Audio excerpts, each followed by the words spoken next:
Excellencies, distinguished delegates, I would like to begin. Please take your seats. Good morning to you all.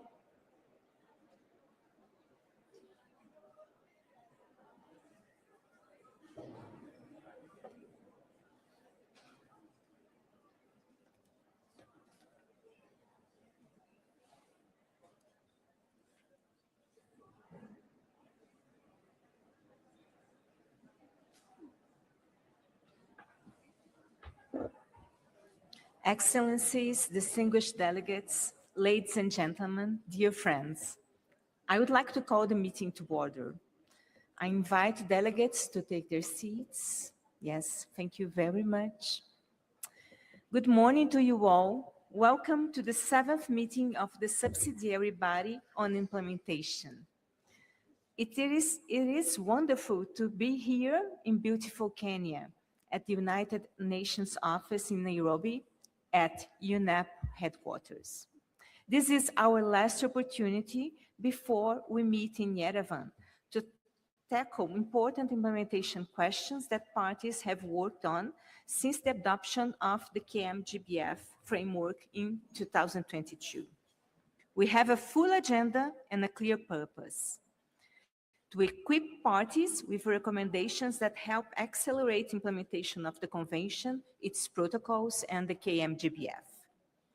As you must have noted, each agenda item of this meeting has many sub-items, each one of which deserves careful consideration as we find ways to agree on a collective approach for critical building blocks on implementation, from financing biodiversity to mainstreaming it across economic sectors, and from repurposing harmful incentives to also to capacity building and public awareness, among others.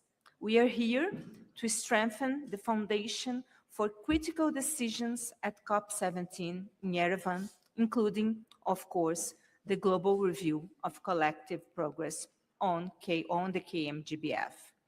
Rather than reading the agenda item by item right now, I would simply say this: every item before us matters, and every item deserves our full attention in order to help parties achieve achieve desired impacts of the Convention and the KMGBF for people, planet, and prosperity, as we progress on our pathway to living in harmony with nature.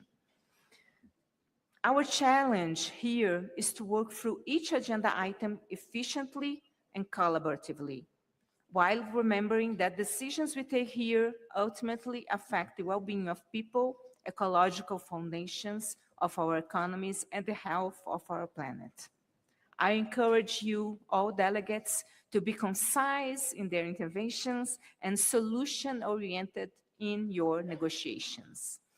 I would also like to thank the Secretariat for the considerable work undertaken in preparing the documentation for this meeting and supporting our deliberations. I have all the confidence that working together here in the spirit of cooperation and compromise that has long characterized this convention, and of course, which we have seen last week during Substa, with the resolve to address the biodiversity crisis, will deliver a strong package of recommendations for COP17, and it will ease our work there. As we will recall, at SBI-7 in Rome, I made an analogy of traveling light to Yerevan. I would like to remind us all that we still have quite a bit of baggage we've sent on the road ahead of us. I'm aware we still have many items before us during this 10 days or so, but let us endeavor this week to finalize clear and clean text for us not to add to that burden and to provide a smooth sailing through COP17. With that, I wish us all a productive and successful meeting. Thank you all.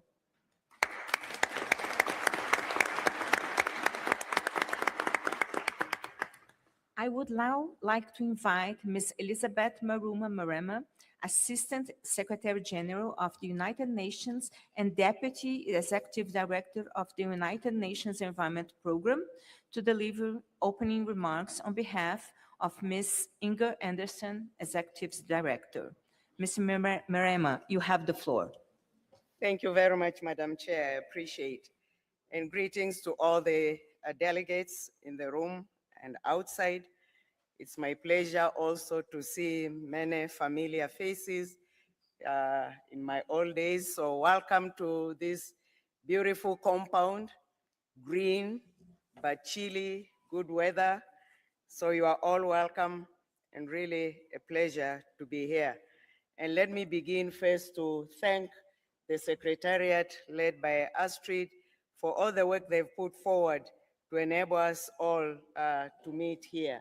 Secretariat, my dear colleagues, former colleagues, present colleagues, thank you very much. And to delegates, yes, welcome. When the Kunming-Montreal Global Biodiversity Framework was adopted, the UN Secretary General, Antonio Guterres, had this to say to describe it. And he said, and I quote, "A plan to rescue humanity from a crisis of our own making," end of quote. Clearly, this statement captured both the scale of biodiversity crisis and the ambition of the global response. 3 years on plus, the plan is very clear. Its delivery, though, is still uncertain. And that is why we are meeting here on implementation is so important. The Global Biodiversity Framework does provide the world's roadmap to halt and reverse biodiversity loss by 2030 through, as you know, the 4 long-term goals and the 23 action targets you adopted. And since its adoption, it has generated an unprecedented level of political commitment. So again, many thanks to you all and your governments.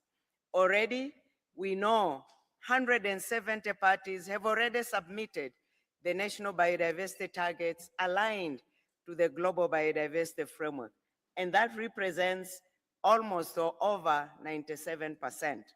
Congratulations to all the parties. This is clearly the highest level of engagement ever achieved under the Global Biodiversity Framework. It is indeed encouraging. But it is only the beginning of the work. The first global review of collective progress also delivers a clear message, which says fewer than half of parties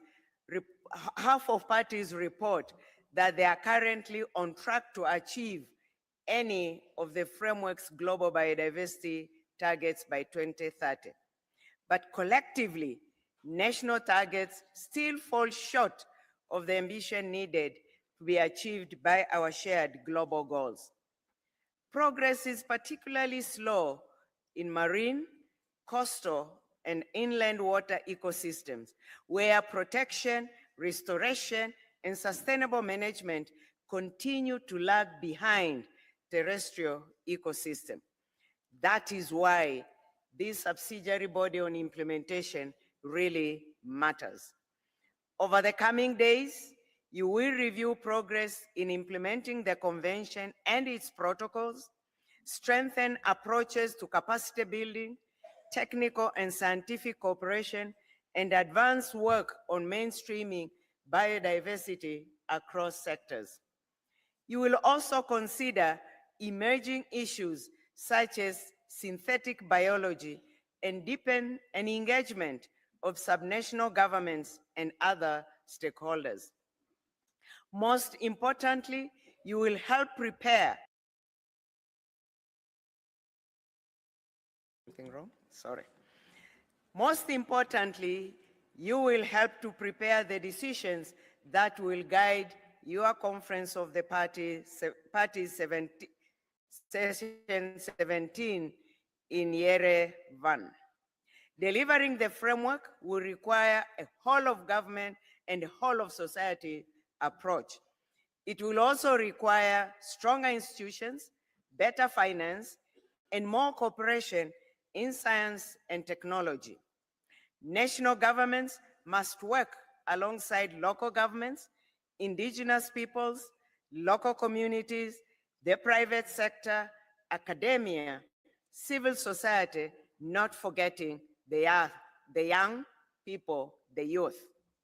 Strengthening biodiversity planning, monitoring, reporting, institutional coordination, and financial resources mobilization will be essential if we are to translate the commitments undertaken into measurable outcomes. And that's why partnerships also matter. South-South cooperation and regional support centers are becoming increasingly important in helping countries accelerate implementation. Together, we can move faster and further than any other country acting alone. At a time when the United Nations is advancing the UN 80 agenda, we also have an opportunity to strengthen how we support parties in implementing the convention and its protocols, as well as the global biodiversity framework. Through a more coordinated United Nations country-level support led by the United Nations resident coordinators and UN country teams, we can better respond to national priorities and national needs. And this includes facilitating access to expertise on demand, strengthening technical assistance, and ensuring that countries can draw on the full breadth of knowledge and capacities available across the UN system. UNEP remains fully committed to supporting parties in this endeavor. Through our biodiversity portfolio, our National Biodiversity Strategies and Action Plans Accelerator Partnership, the JEF-funded enabling activities, the United Nations Biodiversity Lab, and our wider network of technical partnerships, we are working with countries to translate that global ambition into national actions and local results. This approach is closely aligned with the objectives of the UN 80 Work Package 27 on environmental coordination.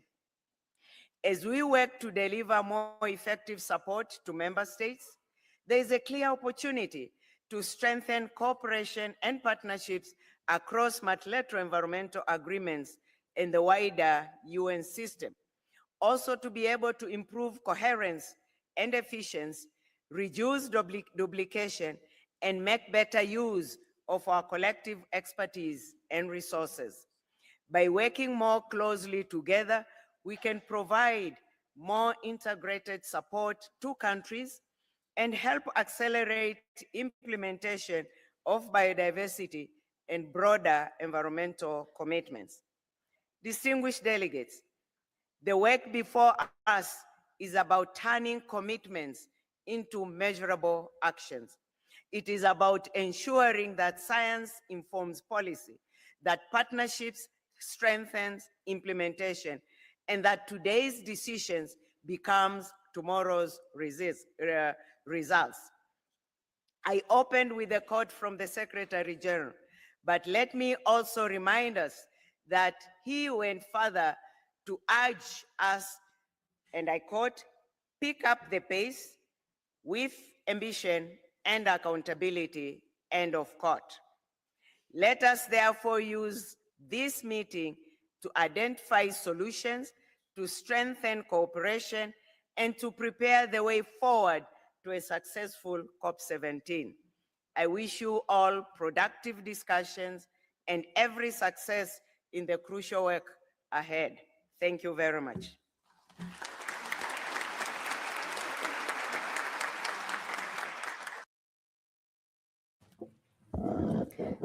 Thank you very much, Ms. Marema. I now invite the Executive Secretary of the Convention on Biological Diversity, Ms. Astrid Schumacher, to address the meeting. Ms. Schumacher, you have the floor. Thank you. Excellencies, distinguished delegates, dear friends, a very warm welcome to SBI-7, the largest ever. And a special welcome to Vice Ministers Robert and Aaron. Your last names continue to beat me, but I will learn them by the time we get to Yerevan. So I'm grateful to begin with to the United Nations Office in Nairobi and the United Nations Environment Programme for all the support provided to the CBD Secretariat in organizing this meeting, hard on the heels, of course, of Substar 28. And I also wish to reiterate my gratitude, our gratitude to the European Union, Ireland, Japan, the Kingdom of the Netherlands, Switzerland, and the United Kingdom of Great Britain and Northern Ireland, as well as the Fridtjof Nansen Institute for their generous financial support, which has enabled the participation of delegates from 118 parties. Colleagues, what an exciting moment this is. All SBI meetings are important, but this one, I believe, carries special significance for at least two reasons: its timing and its agenda. To start with timing, SBI-7 will conclude its work in mere 8 weeks, looking towards the Armenian delegation, ahead of the start of the pivotal 2026 United Nations Biodiversity Conference. In Yerevan, COP17 and the COP-MOPs of the protocols will mark the halfway point in the implementation of our Kunming-Montreal Global Biodiversity Framework. And COP17 will consider the recommendations coming out of this meeting for numerous and momentous decisions, including in the context of the all-important first global review of collective progress in the implementation of the framework. So that brings me to my second point, why SBI-7 carries specific importance: the agenda. The expected recommendations of this meeting are key to success in Yerevan and then, of course, beyond. I'm sure that we will hear the word acceleration within these walls over the next days a number of times, because we all know this is what it takes. The facts contained in the now peer-reviewed draft global report on collective progress are unequivocal. We collectively must do more and much faster if the world is to achieve the 23 targets of the KMGBF. But there is so much encouraging news as well. As the draft global report tells us, the adoption of the framework has triggered unprecedented engagement and action for biodiversity across the globe and across all types of actors. And it was really encouraging to see this spirit also being carried into Substar 28 last week, when parties worked constructively at all hours of day and night to bridge differences and move the agenda forward. Yet, we also know progress has been conspicuously uneven. Some of the targets, such as the classic conservation targets, have gained a lot of visibility and are progressing, albeit slowly. But areas that are of particular relevance to SBI, the means of implementation, from finance to capacity building to access to knowledge and information, are reflected in some of the targets that are lagging behind. And inertia is really not the problem here. The lack of progress in these crucial areas often stems from persisting misalignments and imbalances in public policies and investment decisions. Biodiversity finance is a case in point. In fact, investment in nature has grown steadily since the adoption of the framework, but it remains largely outpaced by the volume and scale of money being poured into activities that harm biodiversity. For every dollar the world invests in protecting nature, we know that roughly 30 go towards activities that fuel its destruction.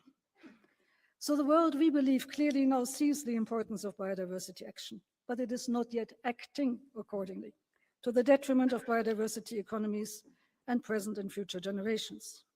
And yet we also know it would take only a fraction of global GDP to invest in nature. By some estimates, only 0.5% to meet global biodiversity, climate, and land restoration targets. So this is a paradox, and addressing this paradox is now a global emergency that can actually only be addressed through multilateralism, coupled with then resolute national action. And yes, the geopolitical headwinds are strong, and we should have no illusions about shifting priorities in public spending quickly. But the case for swifter and bolder biodiversity action has never been more compelling, and I believe also never been more recognized, including in the finance sector. Recent shortages of fossil fuel derivatives, such as synthetic fertilizers, are a reminder of the need to invest in the health of soils and pollinators for our food security, nutrition, and well-being. The heat waves that are scorching vast swaths of the planet, the dramatic wildfires in Western Europe, and the fresh warnings about an unprecedented El Nino are stark signs that we must heed, and they paint a picture of this accelerating crisis where climate change and biodiversity loss are mutually reinforcing and bringing us towards dangerous tipping points. So acting for nature at the required scale and pace starts with acknowledging that today's risks are tomorrow's staggering costs, that sustainable consumption and production and nature-based solution are our best insurance policy, and that science is our best ally. With that acknowledgement, lifting the hurdles that impede the accelerated implementation of the KMGBF really becomes an imperative, and that's what you're here to work on. And I'm confident, distinguished delegates, that you will find the wisdom and the stamina to achieve what you came to Nairobi for. Strong recommendations that COP17 can use to bring about the surge of implementation in the last 4 years separating us from 2030. And let us also work to leverage the commitment and contributions of indigenous peoples and local communities, women, youth, scientific organizations, the private sector, subnational governments, cities, and other actors to fulfill the promise of the global biodiversity framework. Governments, national governments can't do it alone, but you have many allies and friends, and we're so happy to see their representatives in great numbers in this room. But to do that, and that's my conclusion, SBI-7 first must get the job done here in Nairobi. So I wish all of us a very successful meeting. Thank you so much.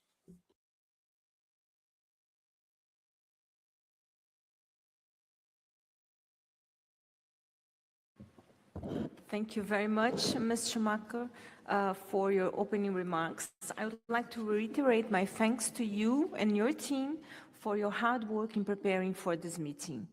I would now like to invite the representative of the President of the 16th meeting of the Conference of the Parties, Mr. Andrés Duque Solis, from the Embassy of Colombia in Kenya, to address the meeting.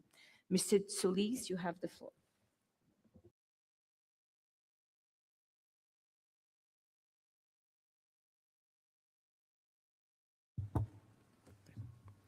Thank you, Honorable SBI Chair, Clarissa Nina, Honorable Executive Secretary, Astrid Schumacher, distinguished delegates, representatives of indigenous peoples and local communities, civil society, women, youth, academia, and the private sector. It is an honor to address you on behalf of the COP16 presidency to open the 7th meeting of the Subsidiary Body for implementation. We are meeting at a critical time for the Convention on Biological Diversity. The time for making commitments is behind us. Today, the challenge is to turn the Kunming-Montreal Global Biodiversity Framework into concrete results for nature and for people. That was the essence that guided COP16 in Cali. There, parties demonstrated that, even in the face of complex challenges, it is possible to build ambitious agreements when there is political will and common purpose. It is up to this plenary to translate these agreements into actions that strengthen implementation at all levels as the pillar of our work. Each of the items on this agenda represents an essential piece to achieve the goals of the framework by 2030. The first global review is a historic opportunity to consolidate a collective learning and accountability mechanism. It should not be understood as an exercise in evaluation among parties, but as a tool to identify opportunities, share experiences, strengthen implementation, and guide COP17 decisions based on the best available evidence and national reports. We know that implementation will only be possible if we make progress in the means that make it viable. Resource mobilization remains a priority. We must strengthen funding from all sources, improve its effectiveness, and ensure that resources reach those who need them in a sufficient, predictable, and accessible manner. In the same vein, the strengthening of the financial mechanism and the progress towards the 9th replenishment of the Global Environment Facility represent an increase in the confidence of parties and a more effective implementation of the framework. The adoption of the multilateral mechanism for fair and equitable benefit sharing from digital sequence information and the Cali Fund are important legacies of COP16. It is now up to us to preserve the balance achieved in Cali and concentrate our efforts on its implementation, developing the pending technical aspects so that this mechanism ensures the sustainable use of biodiversity, tangible benefits for conservation, as well as the fair and equitable distribution of such benefits. Implementation also occurs in the territories. For this reason, subnational governments, cities, and local authorities are indispensable allies in bringing global goals closer to national realities. Invigorating multi-level governance, promoting the exchange of experiences, and building alliances between levels of government will accelerate implementation while respecting different national circumstances. None of these goals will be possible without strengthened capacities, scientific and technical cooperation, knowledge sharing, and access to information. We must consolidate a mechanism for scientific and technical cooperation that responds to the needs of parties, as well as the facilitation of a platform that connects science, public policy, traditional knowledge, and experience. The integration of biodiversity into all sectors of the economy and development remains a prerequisite for achieving the objectives of the Global Biodiversity Framework. Biodiversity cannot continue to be just an environmental policy. It must be progressively incorporated into economic, productive, financial, and sustainability decisions if we aspire to transform the root causes of biodiversity loss. Education, communication, and public participation will continue to be fundamental pillars. One of the greatest achievements of COP16 was to bring biodiversity closer to society and demonstrate that its conservation will only be possible through the active participation of indigenous peoples and of local communities, people of African descent, women, youth, academia, the private sector, and all social actors. The presidency thus reiterates that the protection of biodiversity requires action on the structural causes that drive its loss. These include climate change and production and consumption models that rely on fossil fuels. For this reason, the first conference for the transition beyond fossil fuels, held in Santa Marta, Colombia, with the support of the Kingdom of the Netherlands, represents a complement to the implementation of the Global Biodiversity Framework. Promoting a transition to more sustainable energy systems is not exclusively a climate policy, but a tool to reduce pressures on ecosystems, support nature's resilience, and move towards a development model compatible with the conservation and sustainable use of biodiversity. Colombia hopes that this dialogue will contribute to consolidating an increasingly integrated vision between the biodiversity, climate, and sustainable development agendas. That has been our message from Cali. Implementation requires integrating agendas, connecting institutions, maximizing capacities, mobilizing resources, and building alliances to turn international commitments into real transformation on the territory. Our legacy goes beyond the decisions taken during COP16. Our legacy proposes a new way of working based on cooperation, trust between parties, scientific and traditional knowledge, the inclusion of diverse actors, and the conviction that peace with nature will only be possible if we act together and with a sense of urgency. In that spirit, I wish all delegations a productive and constructive meeting. May the work we undertake during these days bring us closer to a shared vision of living in harmony with nature and enlighten us on the way to Yerevan. This presidency will accompany this meeting in a spirit of dialogue and consensus building, giving its full support to SBI Chair Clarissa Nina, all parties, and the Bureau. Thank you very much.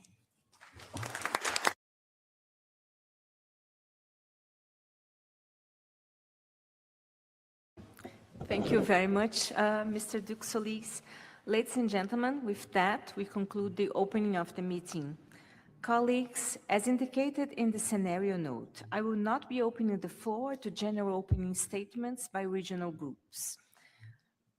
We will begin matters with item 2 momentarily. Just a moment.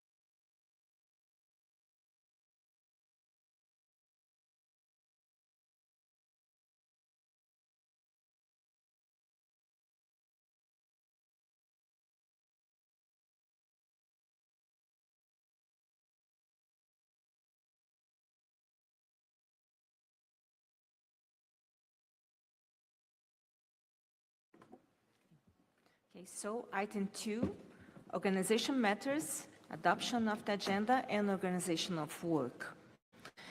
Before we begin, I would like to invite the Secretariat to provide some logistical information. Secretariat, you have the floor. Thank you very much. The cabin crew is here again at SBI-7.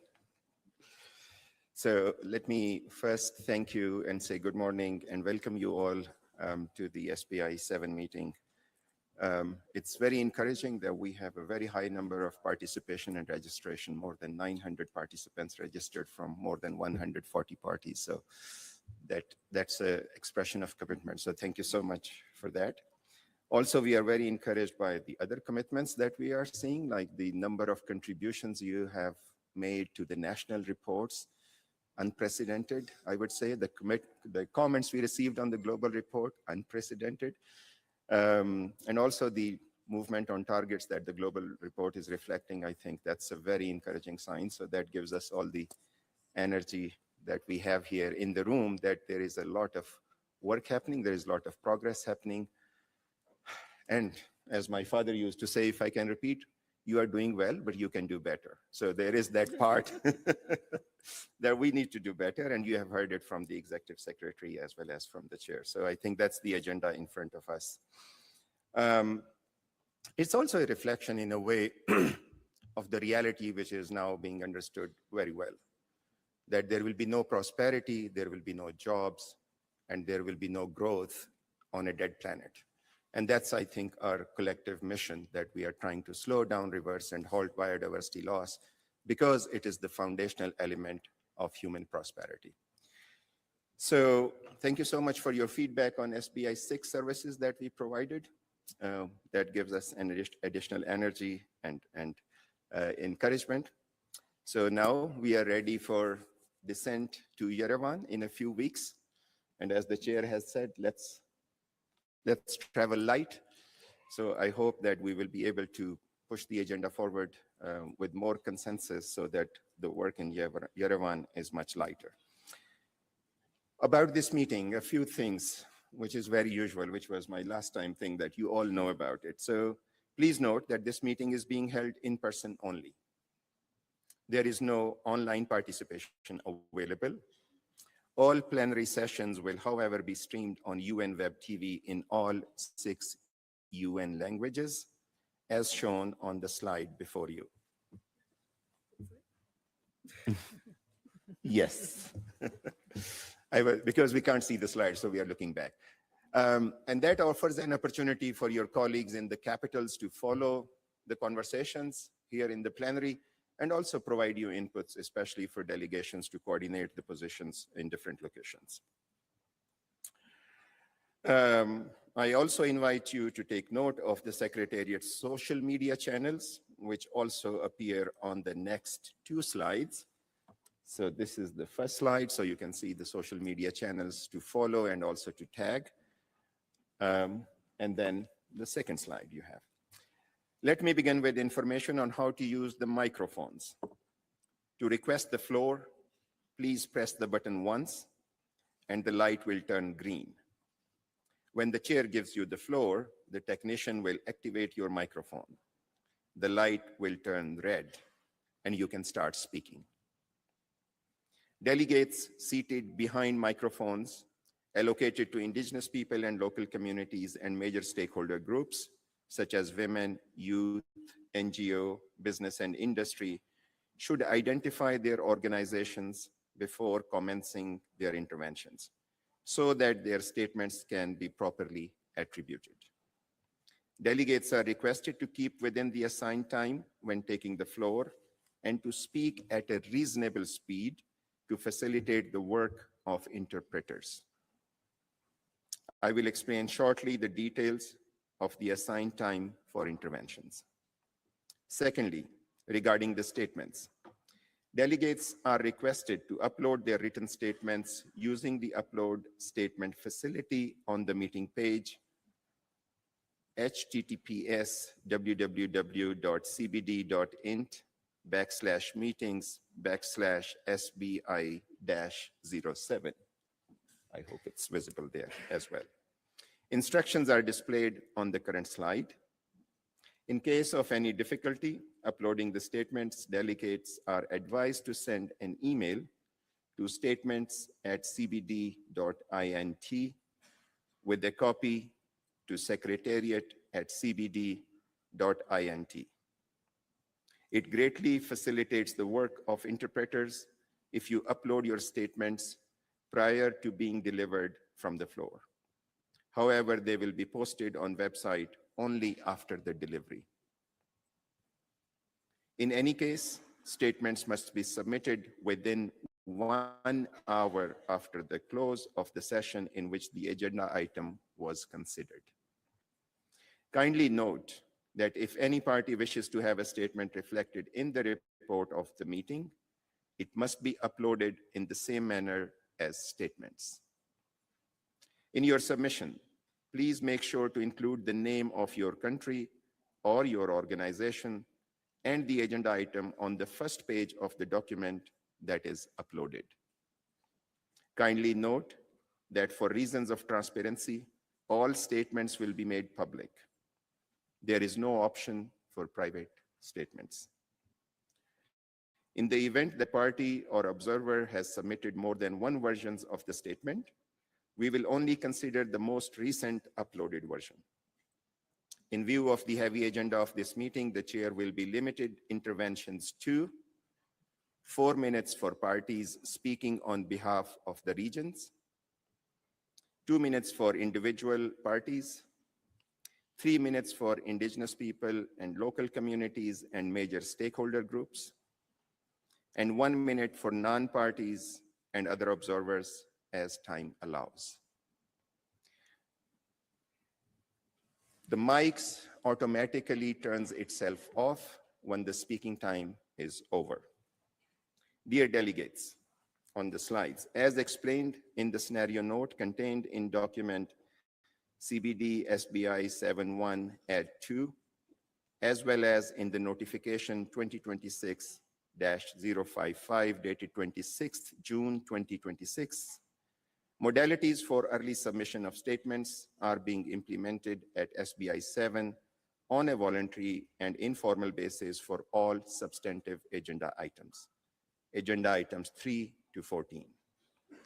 The statements received have been published online as received at www.cbd.int/meetings/SBI-07 under the Statements tab. They are identified as advanced statement submissions. AI-assisted translations were generated automatically for early statements to enhance accessibility. However, the original submitted version of the statement remains only authoritative source of information. A list of parties and observers that submitted early statements as well as links to their statements is available in the information document number 21. As indicated in the modalities, party statements were published at the deadline last night, except for the statement of parties that requested that their statements be published upon upload. Observer statements were each published upon upload. When the respective agenda items are opened for consideration, parties will be asked whether they wish to support any of the statements submitted by observers. Therefore, parties are encouraged to review their statements in advance. Next, regarding scheduling. In line with the usual practice, a typical day will comprise a morning session, an afternoon session, and an evening session. The schedule is subject to change. Therefore, we encourage you to check the conference webpage, the CBD events app or application for the most up-to-date information. This scheduling takes into account Decision 1625 of the Conference of Parties, which recognized the need to limit evening negotiation sessions to reasonable hours to preserve the health of delegates. Therefore, unless otherwise agreed, the schedule will be arranged so that the day does not exceed beyond 13 hours from the start of the first open-ended meeting of the day. Next, regarding the meeting rooms. All plenary session will take place in this room, Conference Room 2, where seating is fixed. Parties and observers should ensure that they are sitting at the correct nameplate so that when they request the floor, they will be identified correctly to the chair. Indigenous people and local communities and stakeholder groups have sections identified by nameplates. Conference Room 1, which is opposite here, will accommodate overflow with sound in English. Should delegates wish to follow the session in a different UN language, please connect to UN Web TV live stream on your laptop or phone through the meeting calendar and select the desired language. Regarding contact group rooms, Conference Room 1 will be used for contact groups. Cardboard nameplates will be available at the back of the room for collection. Delegates are asked to raise your nameplates when requesting the floor. Conference Room 3 and 4, which is just on the back of this room, will also be used for contact groups. However, these rooms are equipped with programmable electronic nameplates.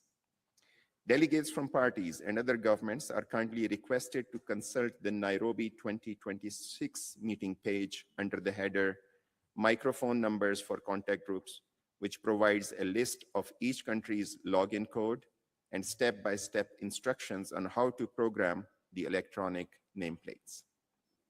Please note that only one plate per party or other government can be programmed in the same room. And if the country enters the same code twice, the most recent will override the previous selection.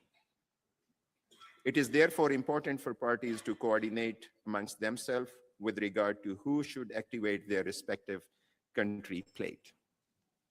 United Nations organizations, intergovernmental organizations, indigenous people and local community organizations, and major stakeholder groups will be allocated rows in both contact rooms by categories and not by name of organization. Now, regarding the side events. Side events will take place at 1:15 p.m. and 6:15 p.m. each day. Please consult the online schedule as well as the Monitor and CBD Events app for details. In addition to the schedule for side events, the CBD Events app provides easy access to the meeting schedule and documents. It is available both for Apple and Android devices and can be downloaded at the link you see on the slide. I see it on the slide. Next, regarding Share Your Content tab on the meeting web portal. Using the link, parties and observers are invited to share publications, information materials, event flyers that are relevant to the issues being discussed by the subsidiary body. Next, there will be an NBSAP help desk available during the meeting. Staff by representative of UNEP, UNDP, and NBSAP Accelerator Partnership. The help desk is located in the open area between two conference rooms, so between conference room 1 and 2. In addition, the Secretariat, in collaboration with UNEP, has organized a help desk to support countries on preparation of the 5th National Report to the Cartagena Protocol and the 1st National Report to the Nagoya Protocol. The support provided includes a practical walkthrough of the Biodiversity Clearinghouse and the ABS Clearinghouse. Now let me offer a few words about our meeting venue. I hope you can see that on the slide. The entrance to the venue is open daily from 7:30 a.m. until 8 p.m. So if there are events after 8 p.m., you need to be in the compound by 8 p.m. Delegates may exit at the same place where from they entered till 10 p.m.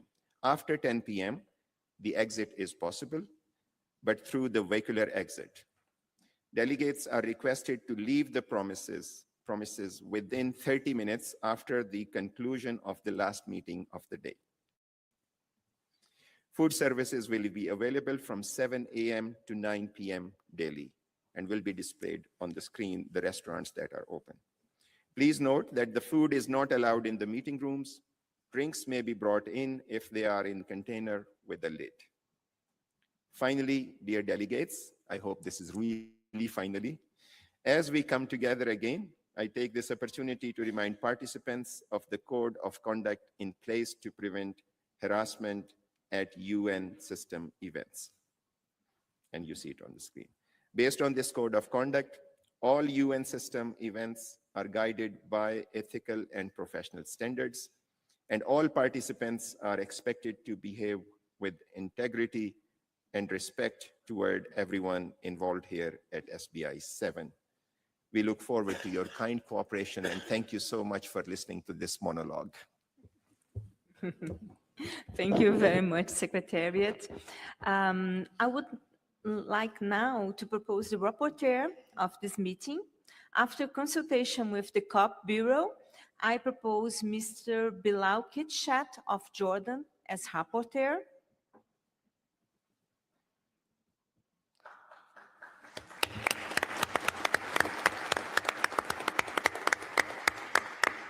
I see no objection, instead acclamation. So I would like to invite Mr. Kitchat to take a seat at the podium. You're welcome.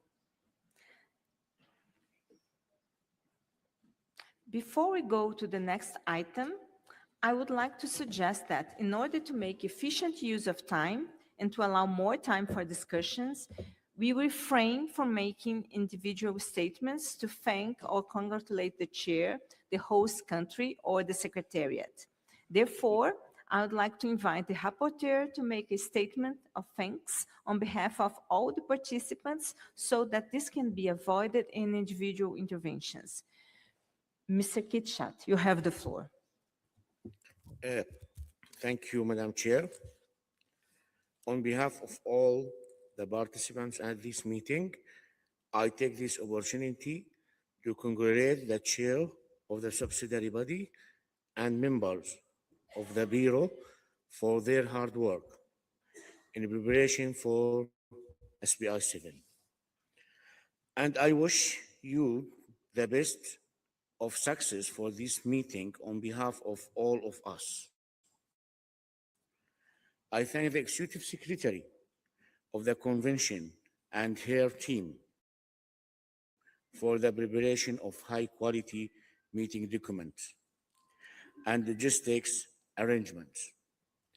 I also thank Ms. Inger Anderson and the UNIP staff for welcoming us to their headquarters and those parties that have provided generous funding to facilitate the participation of representatives from developing countries. I have no doubt that our deliberations will be very productive. Thank you, Chair, for giving me this opportunity to speak on behalf of all participants. Thank you very much.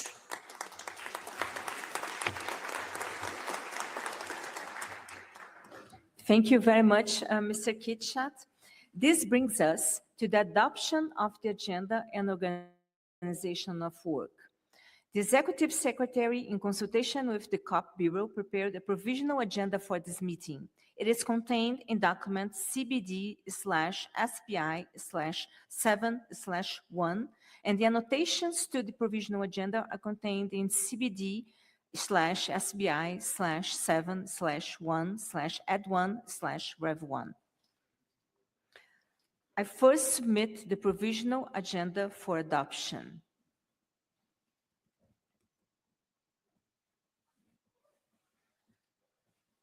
Okay, I see no objections, so the agenda is adopted.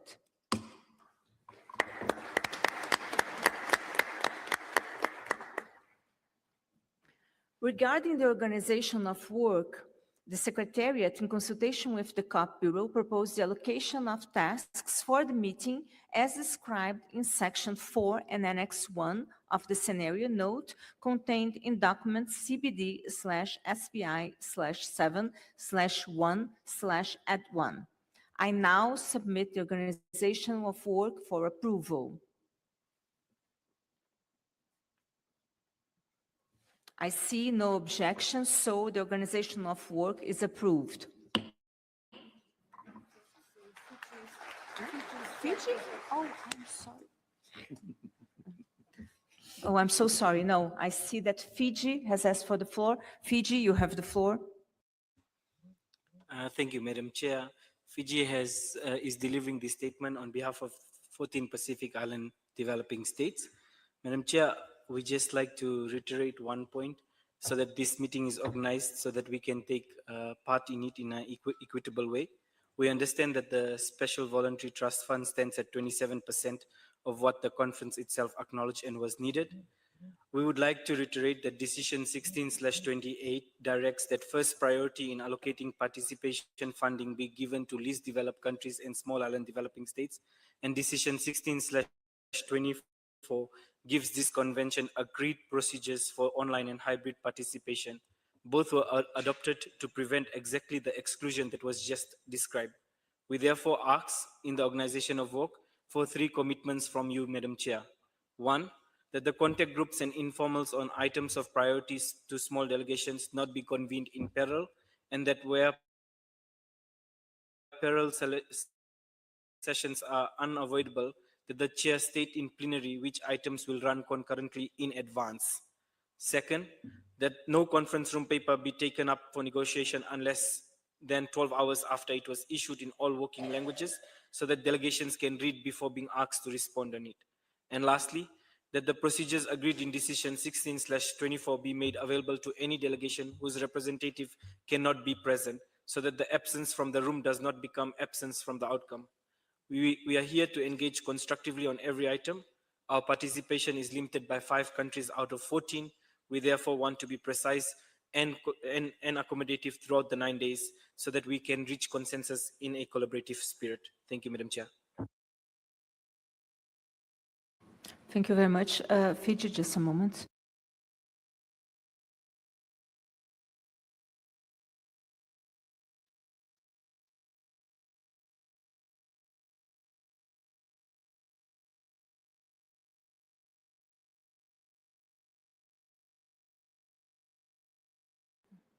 Thank you very much, Fiji. We will bring your proposals to the Bureau for discussion. Thank you very much. But, well, with that, I would like, to propose that we do adopt the organization of work. And also, I don't think that this address really the text that was there. So The organization of work is approved. Thank you very much. And with that, we conclude agenda item number 2. Distinguished delegates, we will now turn on to the substantive agenda items of this meeting. Today, we will address agenda items 3, 5, 4, 6, and 7 in that order. And we have 2 sessions to complete this work. We will now take up our first substantive agenda item, item 3, planning, monitoring, reporting, and review, the global review of collective progress in the implementation of the Kunming-Montreal Global Biodiversity Framework. An ad hoc scientific and technical advisory group was established to support the production of the global report. I would like now to invite Mr. Ezequiel Benitez from Mexico, the co-chair of the advisory group, to provide a brief update on the work of the group. Mr. Benitez, you have the floor. Thank you, Madam Chair. Good morning, colleagues. As you all will have seen in the documents presented to this meeting and to Substa 28, an impressive amount of work has gone into preparing the global report on collective progress in the implementation of the framework. The summary, conclusions, and key messages of the report in document 7.2.1 and a draft decision for the COP in the context of the global review are presented for consideration of SBI-7. The full draft global report is available as document substa/28/2/@1/rev1. The global report was developed through a party-led process and a timeline decided by COP16. The work of the report was done in a very short amount of time. The group met 10 times, once in person, working collaboratively through shared documents and email. 2 peer reviews informed the development of the report. One of the annotated outline, approved by Substa 27, and one in June 2026 on the first draft. The report has a strong methodological basis and is primarily based on the impressive number of national reports and targets submitted by parties. It was developed under the guidance of Substa, the hashtag, the Subsidiary Body on Article 8J, and it was also informed by inputs from parties, indigenous peoples, and local communities, and the stakeholders that share information through notifications and the peer review. It has been an honor for my co-chair, Emily Nicholson from Australia, and I to co-chair this hashtag. We also thank the Secretariat for the support, who analyzed about 50,000 pages of text to produce the report.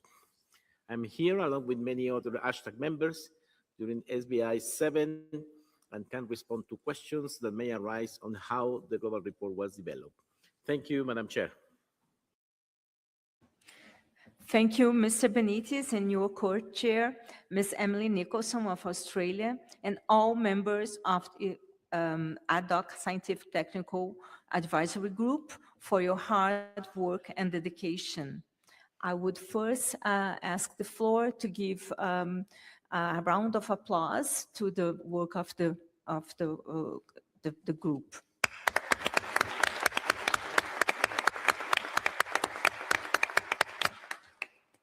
I will now invite the Secretariat to introduce the documents for this item. Secretariat, you have the floor. Thank you. For item 3, the Secretariat has prepared a document which has symbol Substa/28/2/Rev1 /SBI-7/2/1Rev1. The document was produced as a single document for both Substa and SBI, and it provides an update on the progress to produce the global report, including the work of the hashtag. It also includes 2 recommendations, the one for Substa and the one for SBI. The one for SBI is the one to be considered this week, which is in section 5. Substa recommendation L7 will be incorporated into the draft recommendation to be considered by SBI at the current meeting. Note that the document was revised and reissued a few weeks ago following the peer review, which closed on June 29th. When it was reissued, the annex was moved to an addendum, which is why you have a new addendum, and this was just to facilitate the editorial process. For your information, the full global report is available as Addendum 3 of SAPSTA /28/2. And there's a number of other information documents and relevant documents for this item. This includes the information document 17, which is the information on the GEF funding. It includes the information document 22 as well, and it includes many of the information documents that are related to the SAPSTA agenda item on this topic, plus all of the reports of the hashtag are available online. Thank you very much, Secretariat. I note that the document includes text that has already been negotiated by Substa last week and result in its L7 document. My plan is that we do not redo the work made by Substa by renegotiating this text. I trust we can all agree on this, colleagues. Colleagues, as noted by the Secretariat, the scenario note contained in document CBD/SBI/7/1/add2 refers to modalities for the early submission of statements for SBI in Annex 2. These modalities were developed to facilitate early preparations for meeting, including the early submission of statements. They were applied on a trial basis at Substa 27 and SBI 6, and subsequently approved by Substa Bureau and the COP Bureau for application to all substantive agenda items at Substa 28 and the present meeting, respectively. The Secretariat issued notification 2026-55 on June, inviting and encouraging parties and observers to register for SBI-7 to participate on a voluntary and informal basis by submitting to the Secretariat written statements for agenda items 3 through 14. The deadline was set at 8 p.m. local time in Nairobi yesterday, the 3rd of August, 2026. The statements submitted earlier under this agenda item in accordance with the modalities have been published online as they were received at www.cbd.int meetings/SBI-7 under the Statements tab. In addition, the Secretariat has prepared information document SPD/SBI/7/INF/21, the early submission of statements. This document lists the 23 submissions received from parties and the 14 statements from observers on item 3 by the deadline. For ease of reference, the list of parties and observers indicated in the information document is also displayed on the slides.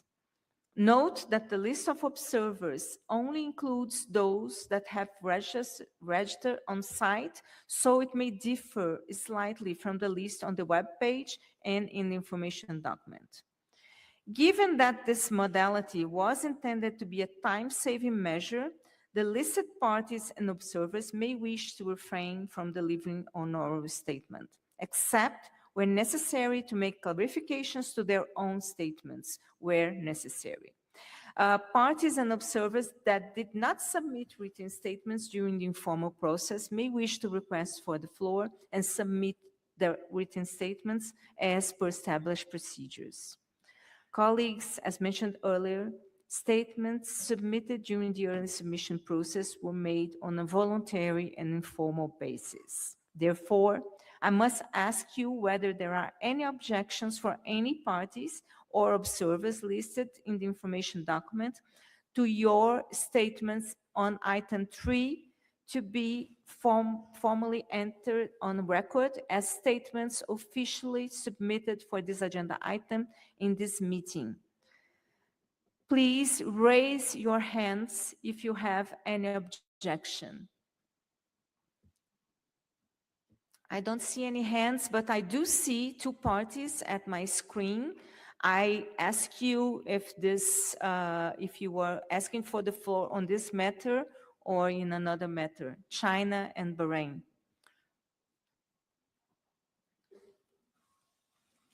Okay. Okay. China, you have the floor. Okay, thank you, Madam Chair.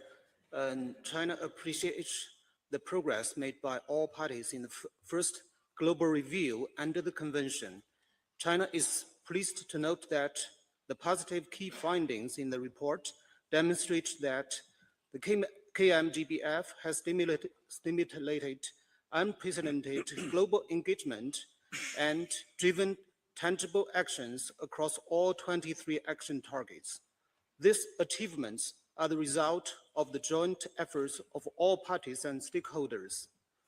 In the meantime, we also recognize that current efforts are still insufficient to achieve our shared goals.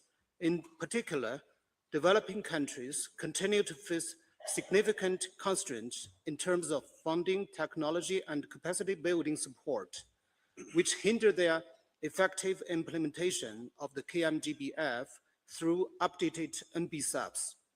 China believes that the outcomes of the negotiations on this agenda item should provide clear recommendations to COP17, as reflected in the following three aspects.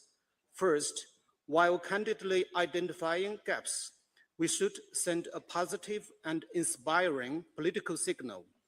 Second, we should provide information that enables all parties to scale up implementation with full respect for national sovereignty and of differing national circumstances. And third, we should ensure that the outcomes of the global review consistently adhere to the principles of being non-directive, non-punitive, and facilitative, and that no new targets or indicators are established beyond those already agreed. China will engage constructively and cooperate fully with all parties and non-party stakeholders to promote encouraging progress on this agenda item at SBI-7, thereby paving the way for successful COP17. Thank you, Madam Chair, and thank you all. Thank you very much, China. And I understand this was your statement on this issue. And I would like now to come back to the issue of entering into record the early submission of statements. So I understand there is no opposition from any party or any observer for registering your early submission of statements. Yes, thank you very much, colleagues. Your statements will be formally entered on record and considered as officially submitted under this agenda item. Now, I would like to turn our attention to a statement submitted by observers. I will go through the list presented on the screen one by one. This list only includes observers that have registered on site, as I've said. As I read the list, I will ask the observer organization to raise their hand so that we can confirm that you are in the room. I would then ask parties to kindly press the microphone button if they support the statement made by that observer. When you press the microphone button, press it only once, so that the green light stays on until we have finished, so that we may properly record your support. I will read out the first three supporting parties from the... Oh, let me just finish, and then I will get back to you. When you press the microphone, I will read out the first three supporting parties from the speakers list. I do not intend to open the floor at this point. In accordance with the modalities, statements submitted by organizations representing indigenous peoples and local communities have been identified as such on the list. So it seems that Bahrain has a point of order. I will give the floor to Bahrain. Understand that this is regarding a point of order. Bahrain, you have the floor. شكرا. Thank you, Madam Chair.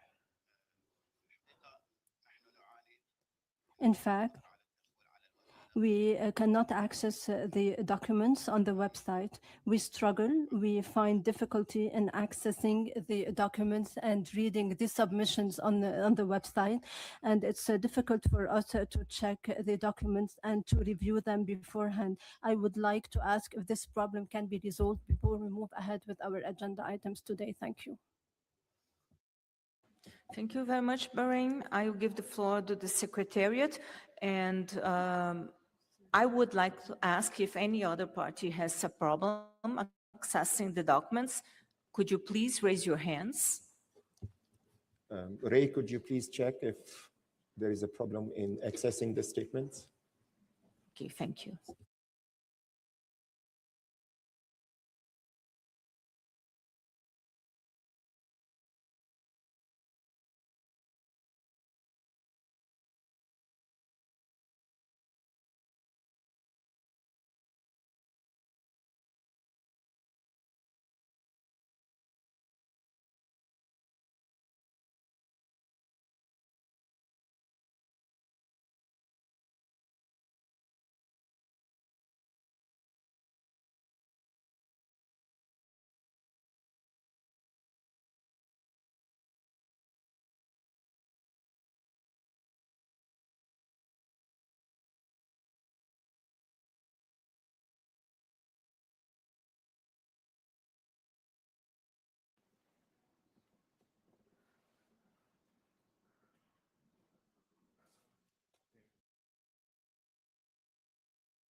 Okay, thank you very much. If I understand there is a Wi-Fi problem, so I would like to propose that we wait for a little bit so that we can, all of us can review the statements made by observers, and we would now skip this step and go to the interventions on substantive interventions on this item, and then we can come back to the support made by you to the observer's statement so that we can continue.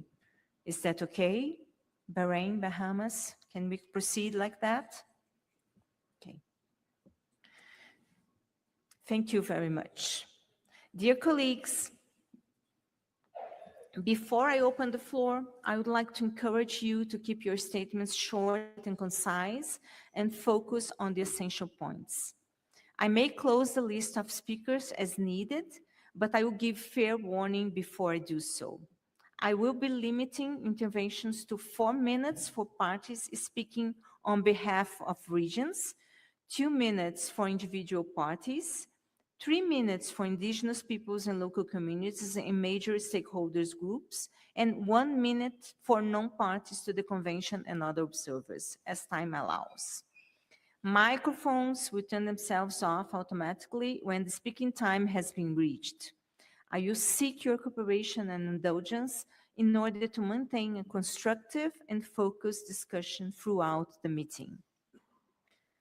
I will remind you that you should please upload the full text of your statement to the website within 1 hour after the close of this meeting. Please note, however, that your key points, especially those that you would like to have reflected in the draft recommendations, should be read out in the room. Kindly note that if any party wishes to have a statement reflected in the report of the meeting, it also must be uploaded in the same manner. Following interventions by observers, I will give a brief chance for parties that may wish to comment on or support any specific proposal made by these organizations. I now open the floor for interventions on item 3, beginning with parties speaking on behalf of a regional group. Please request the floor now only if you are speaking on behalf of a regional group.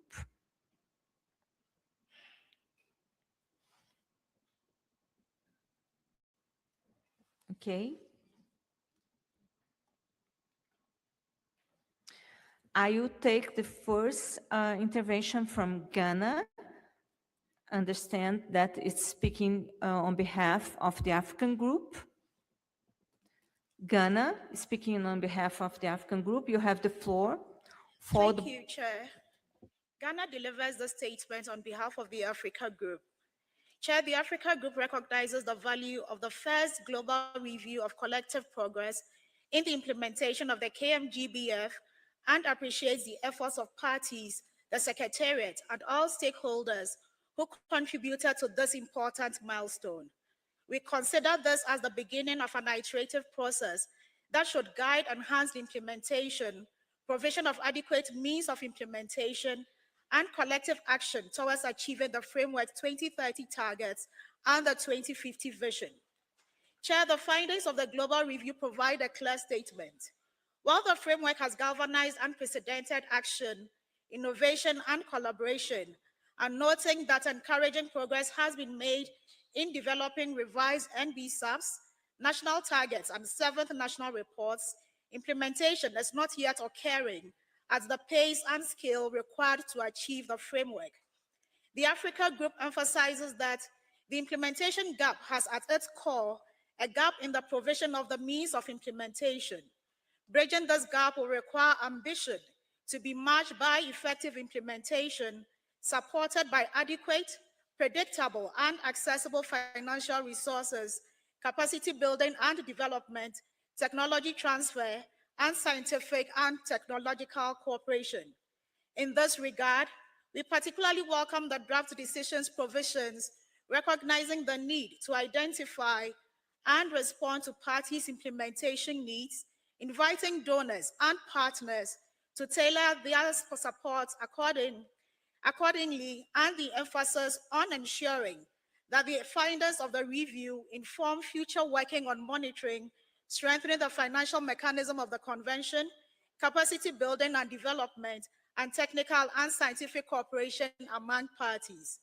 Chair, the Africa Group also welcomes the proposed work on improving policy coherence through whole of government and whole of society approaches, strengthening national implementation, and reducing reporting burdens through greater alignment of planning, monitoring, and reporting processes across the Rio Conventions and biodiversity-related conventions. These efforts should simplify reporting obligations while enabling parties to focus their limited capacities on implementation. Chair, we support the request to enhance the online reporting tool ahead of the 8th national reports and the global review process based on lessons learned from the 7th national reports. These improvements should enhance transparency, facilitate knowledge sharing, and support evidence-based decision-making. Finally, the Africa Group looks forward to constructive engagements towards the adoption of a balanced and implementation-oriented decision that enables and accelerates collective progress towards the goals and targets of the KMGBF. We have made some textual amendments which we have submitted. I thank you, Chair. Thank you very much, Ghana, on behalf of the African Group. I now see on my screen European Union, followed by Fiji. European Union on behalf of the European Union and its states, Fiji on behalf of Pacific Seeds, I imagine. But I also have a Nigeria, and it's not so clear for me, Nigeria is speaking on behalf of which regional group. I would like to remind you that we are taking at this time interventions only on behalf of regional groups. Now I will give the floor to the European Union, followed by Fiji. European Union, you have the floor. Thank you, Madam Chair. I'm speaking on behalf of the European Union and its 27 member states. This statement does not replace our early submissions, it comes in addition to it. The EU and its member states thank the Executive Secretary and the Secretariat for their continued work in supporting parties in the implementation, monitoring, reporting and review of the Kunming-Montreal Global Biodiversity Framework. Effective planning, monitoring and review are fundamental to ensuring that the framework delivers tangible outcomes for biodiversity and for people. Therefore, the EU and its member states supports the paragraph 2, 4, 7, 8, 11, 15, 17, 18, 21, 28A, and 28B in full or in part, and suggest amendment to some of these paragraphs to further improve them. Furthermore, the EU and its member states consider it important to include the subtitles of the Yerevan pathway without changes, as they help to increase precision, structure, and readability of the decision. Building on the discussion and the recommendation agreed at SAPSTA 28, we look forward to continuing the constructive engagement on this very important item. I thank you, Madam Chair. Thank you very much, European Union, and thank you for being concise. I would like now to give the floor to Fiji on behalf of the Pacific Seeds. Fiji, you have the floor. Thank you, Chair. Fiji speaks as Chair of the Pacific Small Island Developing States and on behalf of the 14 Pacific Small Island Developing States. This statement does not replace our written submission, but is supplementary to that. We accept the central finding of this review, Madam Chair, that the world is not on track. We said so at SAPSTA 28, and we say it again here, because the honesty of this report is the most valuable thing about it. What we ask is that this meeting look carefully at what the review can and cannot see. The report concedes, in its own words, that a smaller percentage of small island developing states submitted national reports in time, and that our experiences are therefore underrepresented in the analysis. It goes on to find that developing countries, especially the least developed countries and small island developing states, are more likely to have reported gaps in the means of implementation. Madam Chair, those two sentences are the whole of this report's treatment of our circumstances. So the evidence base undercounts us, and then the analysis does not go looking for us. Instead, we put it in this meeting plainly that there is a gap in support and in method, not a gap in commitment. To further findings speak to us directly, most parties report that they are not on track on invasive alien species with prevention-focused biosecurity, not broadly in place because capacity differs so widely between us. The very gap decision 16/18 was adopted to close. And on target 8, the highest scoring target in the entire framework, the single element out of alignment is ocean acidification. Last year, almost the whole of the Southwest Pacific recorded its lowest surface ocean pH on record. Madam Chair, we have 4 requests, and we ask that each can be reflected in the text and not in the report of the meeting. 1, correct the underrepresentation this report admits to. We ask for an operative paragraph requesting the Executive Secretary to reflect national reports received after the cutoff in an addendum transmitted before Yerevan, with the findings of the review caveated accordingly. Decisions 15/6 and 16/32 establish this as a review of collective progress, a review that structurally omits the parties least able to report on time, is not yet a complete account of collective progress, and should not be presented to the Conference of the Parties as one. 2, fix the method, not only the finding. The paragraphs on the 2nd global review and on the 8th national report template must require disaggregation by small island developing states and least developed country status. A finding of underrepresentation that changes nothing about the method is not really a finding at all. 3, retain the means of implementation paragraph in full. And 4, resource the centers and name them. And finally, Chair, Decision 16/17 brought island biodiversity in the standing work of this convention alongside marine and coastal biodiversity. A global review that contains no island finding at all is not yet aligned with that decision, and we ask that the second review be mandated to produce one. Thank you, Chair. Thank you very much, Fiji. Speaking on behalf of the Pacific Seeds and Seeds. If there are no more parties speaking on behalf of a regional group, I would like now to open the floor for parties, followed by observers. Okay. I see Egypt, followed by Nigeria and Zimbabwe. Egypt, you have the floor. Thank you, Madam Chair. Egypt aligned itself with a statement delivered on behalf of the African Group. Egypt considers this global report an important milestone and a valuable learning experience. As the first assessment under the enhanced multidimensional approach, it provides a useful evidence base while also offering important lessons for strengthening future review cycle. Egypt wished to highlight 4 observations in this regard. First, the purpose of the global review should remain focused on assessing collective progress towards the implementation and objective of the framework. Future reviews should progressively strengthen their ability to assess implementation outcome and effectiveness, while recognizing that at this early stage, it's still too soon to draw conclusions regarding biodiversity outcome. Second, it's important to distinguish between implementation gap, reporting gaps, and data gaps. Limiting reporting, incomplete indicator coverage, or insufficient data shouldn't be automatically be interpreted as limited implementation. Likewise, parties report progress against their nationally determined target, which do not necessarily mirror every element of the global target. These methodological considerations should continue to be reflected clearly in future assessment.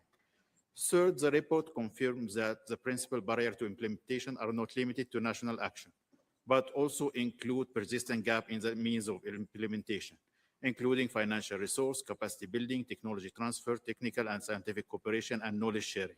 Addressing these barriers should remain a priority, particularly for developing countries, and should be reflected across the Convention work on resource mobilization and implementation support. Finally, the finding of the global review should inform implementation without creating additional reporting burden or new obligation for parties. The priority should be strengthening implementation, facilitate peer learning, improve coherence across. Thank you very much, Egypt. I will now take the intervention from Nigeria, followed by Zimbabwe and Colombia. Nigeria, you have the floor. Thank you, Madam Chair. Nigeria aligns itself with the statement delivered by Ghana on behalf of Africa. Chair, Nigeria considers the global review an invaluable opportunity to galvanize accelerated action during the remaining years of this decade.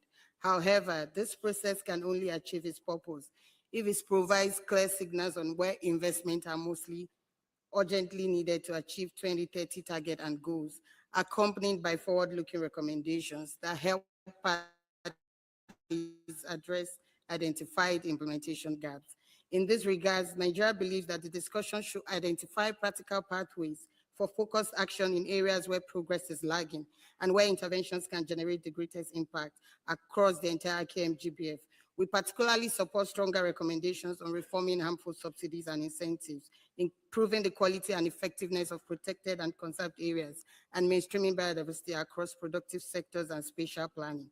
Chair, Nigeria further emphasizes that the success of KMGBF depends on significantly improving biodiversity finance.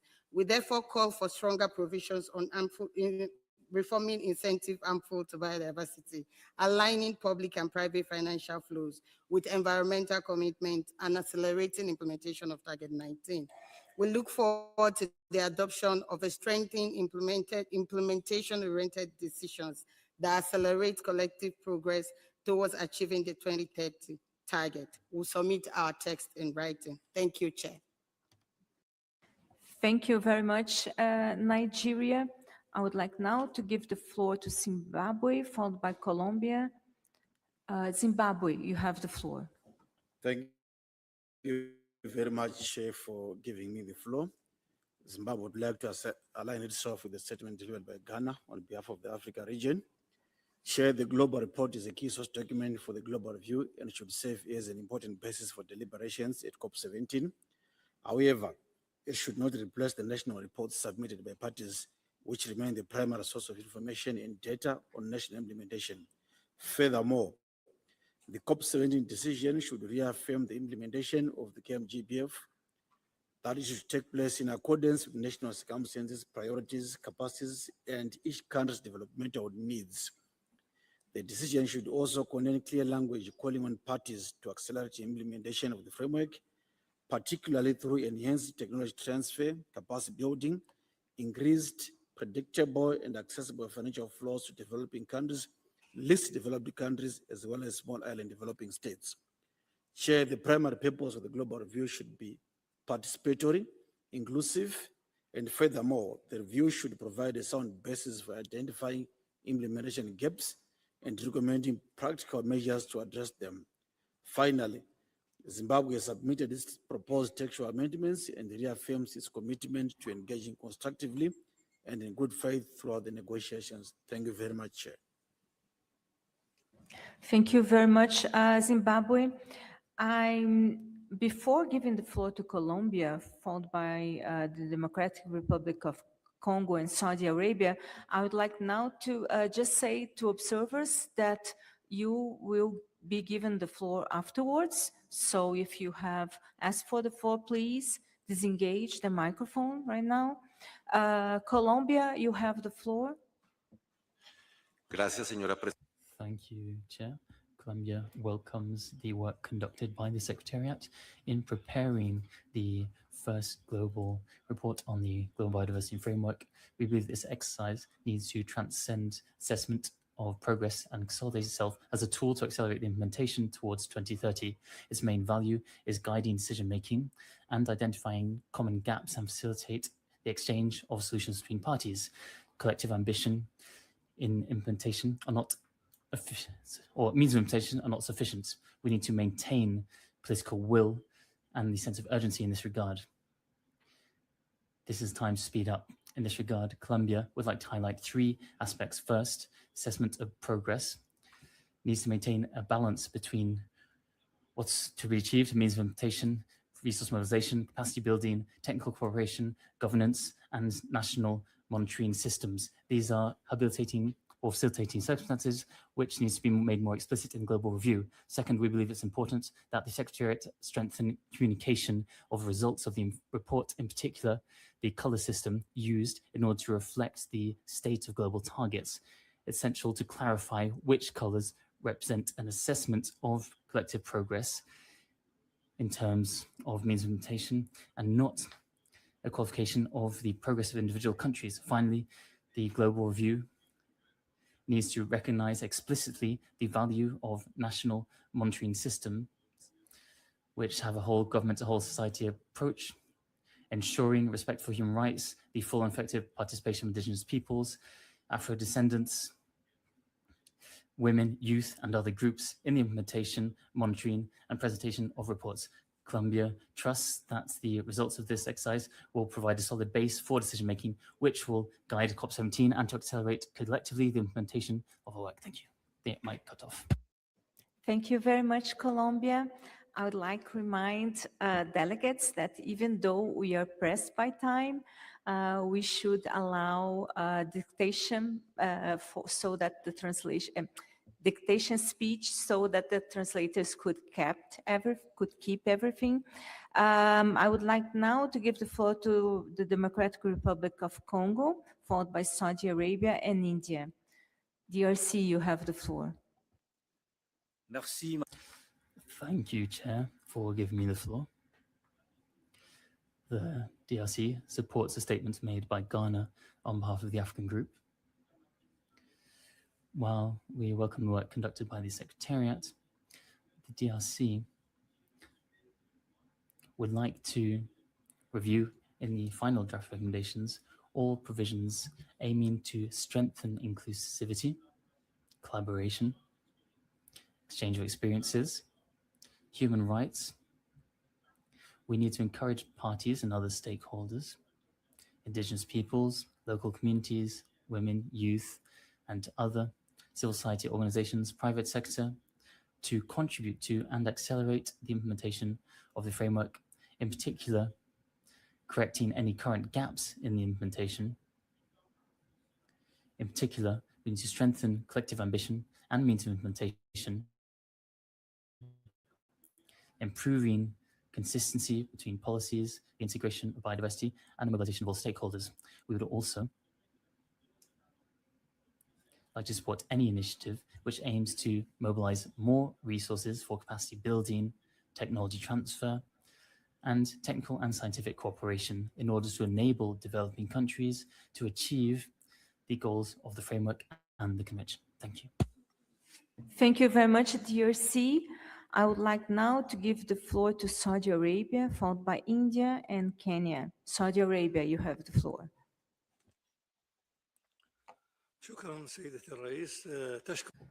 Thank you so much, Madam Chair. The Kingdom of Saudi Arabia would like to express its sincere gratitude to the Secretariat for its efforts in organizing this document regarding the global review of collective progress within the framework of the KMGB for biodiversity. We wish to stress the importance of this meeting as a crucial step towards strengthening our collective understanding of the results and challenges for calculating the assistance needs. We'd also like to stress our commitments in keeping with the 2030 National Vision and other initiatives. I'm referring to the Green Saudi Initiative to restore impacted areas. Within this framework, we have presented our national report for biodiversity and another report which highlights the commitments that we have made. The report should be a collaborative one. It should attempt to fill in the gaps rather than trying to move towards an individual assessment of national parties. Thank you, Madam Chair. Thank you very much, Saudi Arabia. I'll now give the floor to India, followed by Kenya. India, you have the floor. Yeah, thank you, Madam Chair. India welcomes the preparation of the first global report on collective progress in the implementation of the KMGBF. Our country recognizes that the global review assesses collective progress and should not be interpreted as an assessment of individual parties' performance. While the report finds that the world is not collectively on track to meet the 2030 targets, progress varies significantly across parties and regions.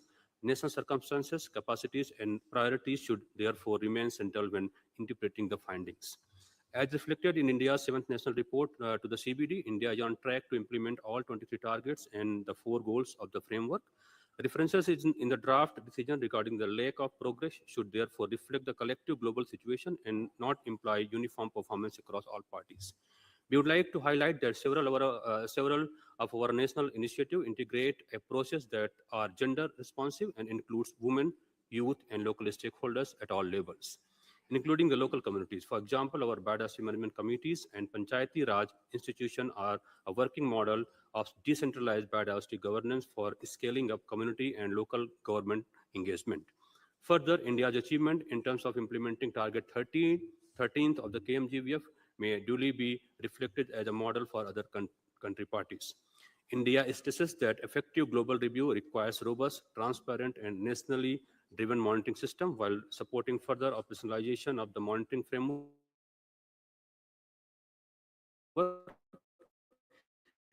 Additional methodological work is needed for in progress assessment. India stresses that predictable and adequate means of implementation under Article 20 of the Convention are essential for developing countries to effectively implement the framework and strengthen national monitoring system. India remains committed to working constructively with all. Thank you very much, India. I'd like now to give the floor to Kenya, followed by the United Republic of Tanzania and Cote d'Ivoire. Kenya, you have the floor. Thank you, Madam Chair. Kenya aligns with the statement delivered by the African Group. The comprehensive assessment provides a vital evidence base for our deliberation. However, the findings are sobering. Current efforts remain insufficient to achieve the 23 targets by 2030. This is not a moment of complacency, it is a call to correct course with urgency and honesty. Madam Chair, Kenya identifies 4 critical areas requiring improvement. First, on the means of implementation. The gap between ambition and delivery remains the single greatest impediment. While the framework is ambitious, the technical, financial, and capacity resources flowing to developing countries are not commensurate. We must translate pledges into predictable, accessible, and sufficient support. Second is on national reporting and data. The global review relies on national reports, yet many developing countries like Kenya face significant constraints in data collection, monitoring, and reporting. We call for enhanced technical and scientific cooperation to strengthen national monitoring system to ensure that the evidence base for future reviews is robust and representative. Third, on mainstreaming, biodiversity cannot remain a standalone agenda. We need to integrate it across sectors such as agriculture, energy, infrastructure, and finance, and across all levels of government. And fourth, on equity and inclusivity, the review must fully capture the contribution of indigenous people, local communities, women, and youth. Their knowledge and action are indispensable, yet they remain unrecognized and under-resourced in implementation frameworks. Madam Chair, collective progress requires collective responsibility. Let us use this review to identify what we must do better and together. We look forward to working with all parties to develop recommendations for COP17 that are ambitious, actionable, and equitable. Thank you very much, Kenya. I'd like now to give the floor to Tanzania, followed by Cote d'Ivoire and the Russian Federation. United Republic of Tanzania, you have the floor. Thank you, Chair. The United Republic of Tanzania aligns itself with the statement delivered by Ghana on behalf of the African Group. Madam Chair, Tanzania recognized biodiversity conservation as a national development priority and continue implementing the framework through its revised NBSAP, ecosystem restoration, sustainable forest and wildlife management, marine and coastal conservation, community-based biodiversity management and biodiversity mainstreaming across sectors. These efforts span both mainland Tanzania and Zanzibar, encompassing globally significant biodiversity hotspots, forest, wetland, freshwater ecosystem, miombo and savanna, mountains, coral reefs, mangroves, and island biodiversity.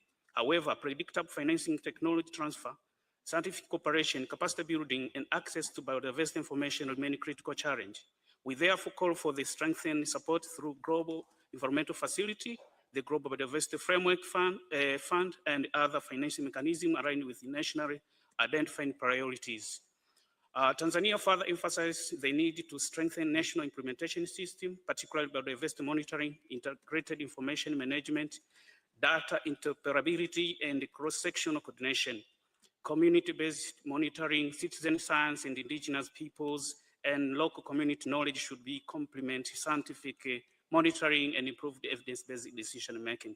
Madam Chair, Tanzania supports continued improvement of the global review process, enhancement of the online reporting tool, and greater coherence across biodiversity-related conventions to reduce reporting burden while improving data quality and comparability. Future review should recognize national circumstances and avoid interpreting data limitation as a lack of implementation.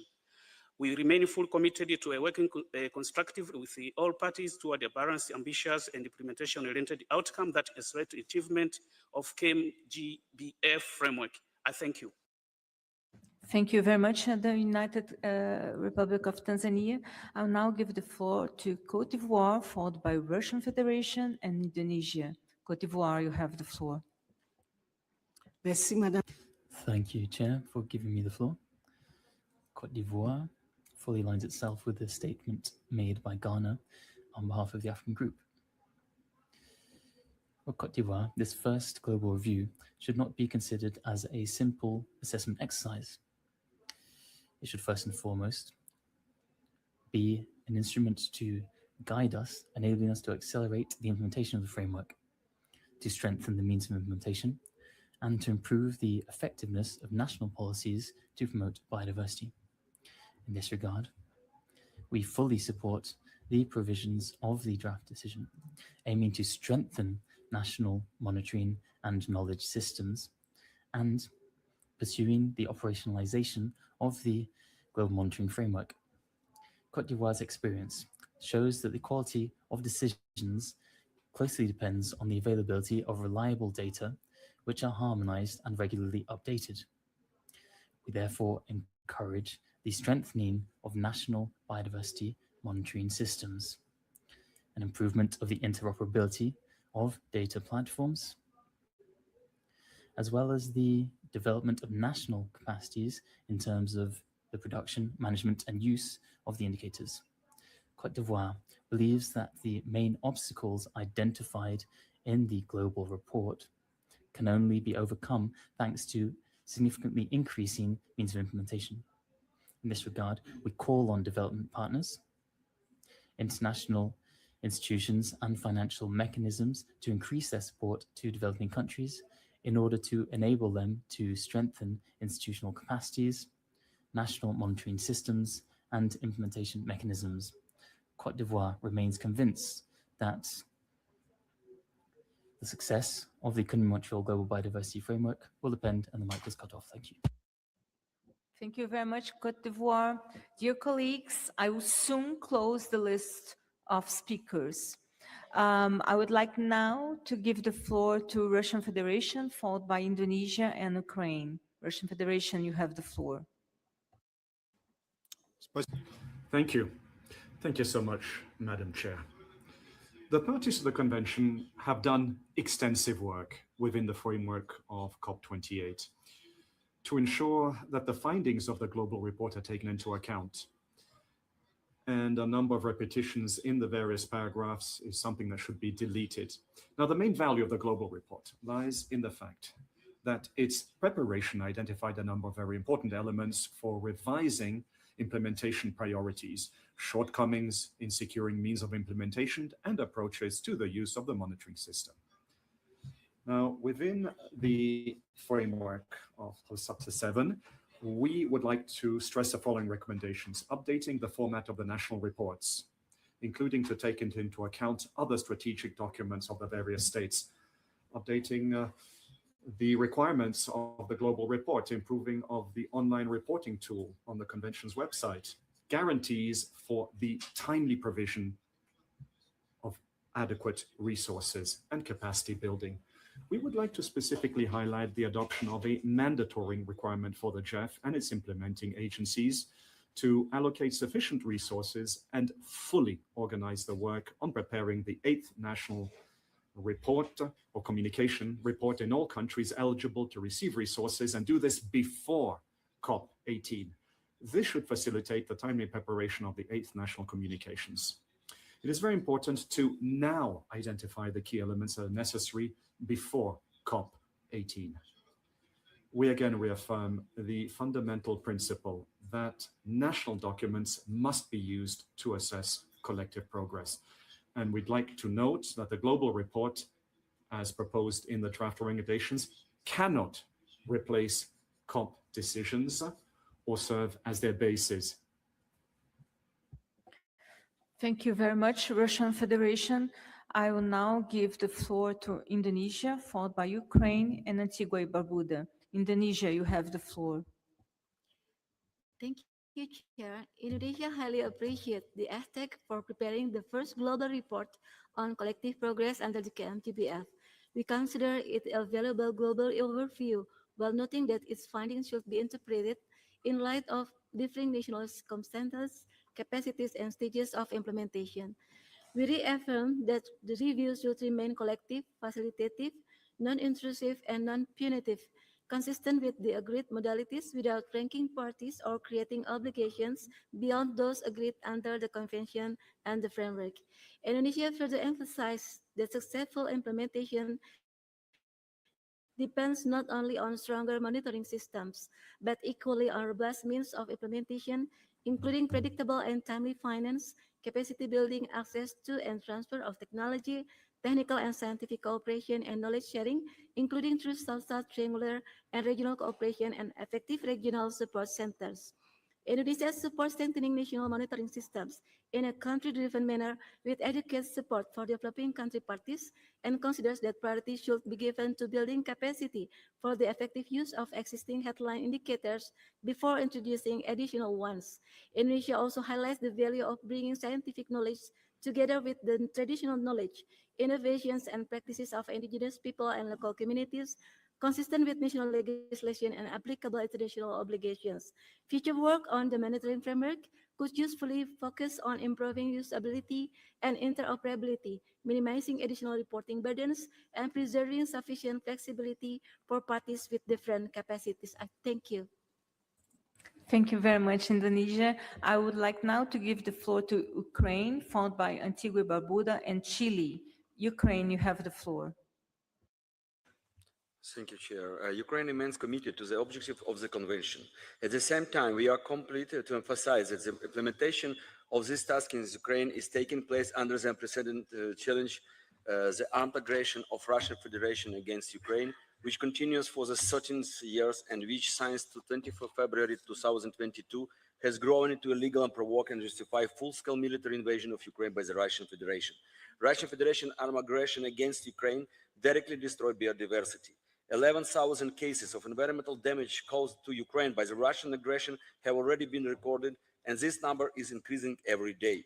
Around 25% of Ukrainian territory is contaminated with landmines and explosive remnants of the war. This threatens of wild animals and postpones possible measures to restore nature for an identified future. Implementation of the Convention, and in particular Convention Montreal Global Biodiversity Framework requires from all member states full commitments and responsibility in reaching its targets. In accordance with the resolution of United Nations General Assembly concerning the aggression against Ukraine, our delegation calls upon the international community to continue respecting and supporting the sovereignty and the restoration of territorial integrity of Ukraine within the international recognized border, including territorial area, including territorial sea, to demand an end to the armed aggression of the Russian Federation against our state, and to contribute to the restoration of Ukrainian biodiversity as part of our shared global responsibility. Ukraine proposed to add point to para 28 and request the Executive Secretary to organize consideration in a scientific manner the military factors that negatively affect the biodiversity and provide possibility to reflect military impact in the next report and to prepare. Thank you very much, Ukraine. I am now closing the list of speakers of parties. I would like now to give the floor to Antigua Barbuda, followed by Chile and Brazil. Antigua Barbuda, you have the floor. Thank you, Madam Chair. We must note with deep concern, as we did at SABSTA 28, that the Caribbean region is effectively missing from this global assessment. This is directly attributable to a significant shortfall in implementation assistance, a gap which must be urgently addressed. For Antigua and Barbuda, a small island developing state, our environment is the bedrock of our economy and our society. We are fully committed to implementing this framework. However, we face a critical paradox. As a high-income threshold country, we do not qualify for official development assistance.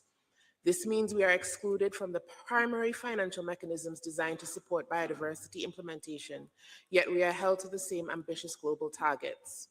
We cannot implement the framework without accessible, predictable financial resources. We therefore request 3 specific actions. First, that the final decision on this explicitly recognizes the unique constraints facing small island developing states. Second, that the ATAG on the monitoring framework specifically considers our financial and capacity constraints and develops practical, implementable guidance for nations at our scale. Third, that the provision for the targeted implementation assistance is provided in a timely manner to facilitate our representation in further global reviews. We echo the call for a supplementary or alternative reporting pathway and review track for SIDS and other structurally constrained parties, which places greater emphasis on implementation outcomes, adaptive management, and qualitative narratives, while offering greater flexibility in timelines and formats. We urge this body to take these concerns seriously. For Antigua and Barbuda, the future of our biodiversity depends on the actions taken here. We have no desire to be left behind in this global report. We reiterate that the challenge is not one of a lack of ambition or commitment or Thank you very much, Antigua and Barbuda. I will now give the floor to Chile, followed by Brazil and Peru. Chile, you have the floor. Thank you, Madam Chair. Chile values the first global review as a fundamental tool to strengthen the collective implementation of the Kunming-Montreal Global Biodiversity Framework. Chile recalls that this review reaches the SBI on the strength of the scientific and technical work concluded as SAPTA 28. Chile values the scientific and technical foundation and stresses the importance of continuing to build on it connectively. This review is not an endpoint, but the basis for shared and sustained action towards 2030. In the SBI, Chile stresses that this period should be oriented toward closing those gaps, prioritizing the actions with the greatest potential for acceleration and assessing that financial and capacity requirements in non-prescriptive manner and respective national circumstances. The global report is clear that finance, capacity building, technical and scientific cooperation and technology transfer have increased, but not at the pace required. Chile, therefore, underlines that accelerating implementation and continuing to mobilize adequate, predictable, timely, and accessible resources for parties, especially developing countries, are two sides of the same task. We value that this draft decision links this outcome to the forthcoming decisions on resource mobilization and capacity building. And we stress that this connection must be honored in full. We stand ready to continue working collectively and constructively as we look ahead of COP17 in Yerevan. Thank you, Madam Chair. Thank you very much, Chile. I would like now to give the floor to Brazil, followed by Peru and Cuba. Brazil, you have the floor. Madam Chair, while global efforts might remain insufficient to ensure the achievement of the KMGBF, meaningful progress has been achieved. Conclusions should be drawn with caution and take into account both the relatively short implementation period and the fact that information available at this stage remains incomplete. The global review must preserve its collective, party-driven, facilitative, non-intrusive, and non-punitive nature. It should not result in rankings or comparisons among parties. Likewise, gaps in data should not be necessarily interpreted as evidence of inadequate implementation or insufficient commitment, particularly where capacity constraints persist.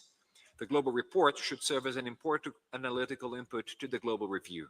At the same time, national reports, NBSAPs, and national targets submitted by parties must remain the primary basis for assessing collective progress. Brazil's 7th national report illustrates the scale of our renewed commitment to biodiversity. It highlights the strengthening of environmental governance, historic reductions in deforestation across all 6 terrestrial biomes, the expansion of protected areas, advances in ecological restoration, stronger enforcement, and the promotion of bioeconomy and innovative financial initiatives, including the Tropical Forest Forever facility. Brazil underscores the importance of maintaining a balanced focus between implementation efforts at the national level and the means of implementation available to developing countries. Enhanced international public finance, capacity building, technology transfer, and scientific and technical cooperation remain indispensable. Many developing countries have already identified clear ambition. What they need is predictable and adequate resources to implement them into reality in line with Article 20. Thank you. Thank you very much, Brazil. I would like now to give the floor to Peru, followed by Cuba and the United Arab Emirates. Peru, you have the floor. Thank you, Chair. Peru believes that the global report on collective progress and implementation of the framework is a valuable initial assessment of progress towards achieving the goals and targets, identifying the main gaps and challenges, and guiding efforts necessary to accelerate its implementation. Peru supports the global review process as a mechanism aimed at the continuous improvement of the implementation of the framework. In this regard, we believe it's essential that the conclusions and decisions which are adopted are based or maintain a balance between assessment of progress and strengthening means of implementation, since the global report itself recognizes that these means are still insufficient. Any increase in ambition needs to be accompanied by adequate financial resources, capacity building, technology transfer, and scientific and technical cooperation. Peru reiterates that national targets and actions to achieve these are essential for each party and need to reflect the circumstances, priorities, capacities, and legal and institutional frameworks at national level. At this stage, the priority needs to be accelerating the implementation of commitments already made, avoiding the promotion of anticipated reviews of national targets, which could deviate human, technical, and financial resources from their effective implementation. In addition, the review process at global level should not generate new obligations for reporting or implementation. Finally, a priority for Peru is to strengthen the implementation of the monitoring framework and national biodiversity information systems. Through strengthening scientific and technical cooperation, the mobilization of financial resources, technical support adapted to the needs of developing countries, and the improvement of the reporting tools or the online reporting tool in order to strengthen monitoring, transparency, and the global review process. Thank you very much, Chair. Thank you very much, Peru. I will now give the floor to Cuba, followed by United Arab Emirates and Bosnia and Herzegovina. Cuba, you have the floor. Thank you very much, Chair. Cuba reiterates its commitments to the targets of the CBD and the targets of the Global Biodiversity Framework. In line with these national priorities, we are delighted to inform you that our country has successfully completed the reporting commitments to the Conference of the Parties on the implementation of the Convention, the National Report on the Carcano Protocol, and the First National Report on the Nagoya Protocol, all in time and with the adequate quality. At SBI-7, Cuba emphasizes the need for urgent implementation, effective implementation of specific articles of the conventions and the Global Biodiversity Framework, in particular, increase in international financing by developed countries to developing countries in the form of new, additional, growing, and easily accessible means of financing. National, international circumstances are challenging for the GEF and the other funds. And these are the main catalytic and innovative means of financing for global biodiversity, which can contribute positively to achieving our goals and the sustainable development goals. Cuba calls for a robust new replenishment fund for GEF and a considerable increase of financing available to the Global Biodiversity Fund. This is essential for developing countries, alongside other means of implementation, such as capacity building and technology transfer.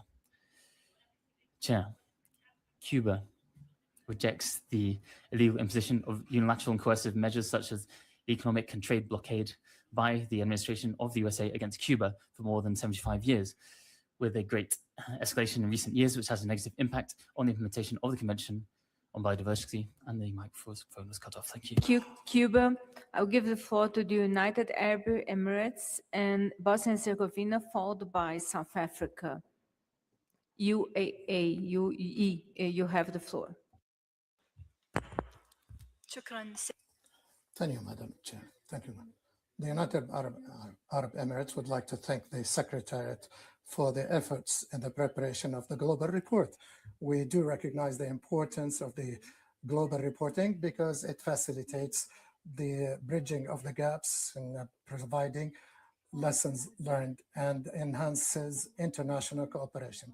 The United Arab Emirates insists that this global review should be based on collective efforts and should be based on individual assessments in considering national events. It is also important to heed national capacities and circumstances, as well as the environmental features of the member states, especially in the arid and semi-arid, coastal and maritime areas.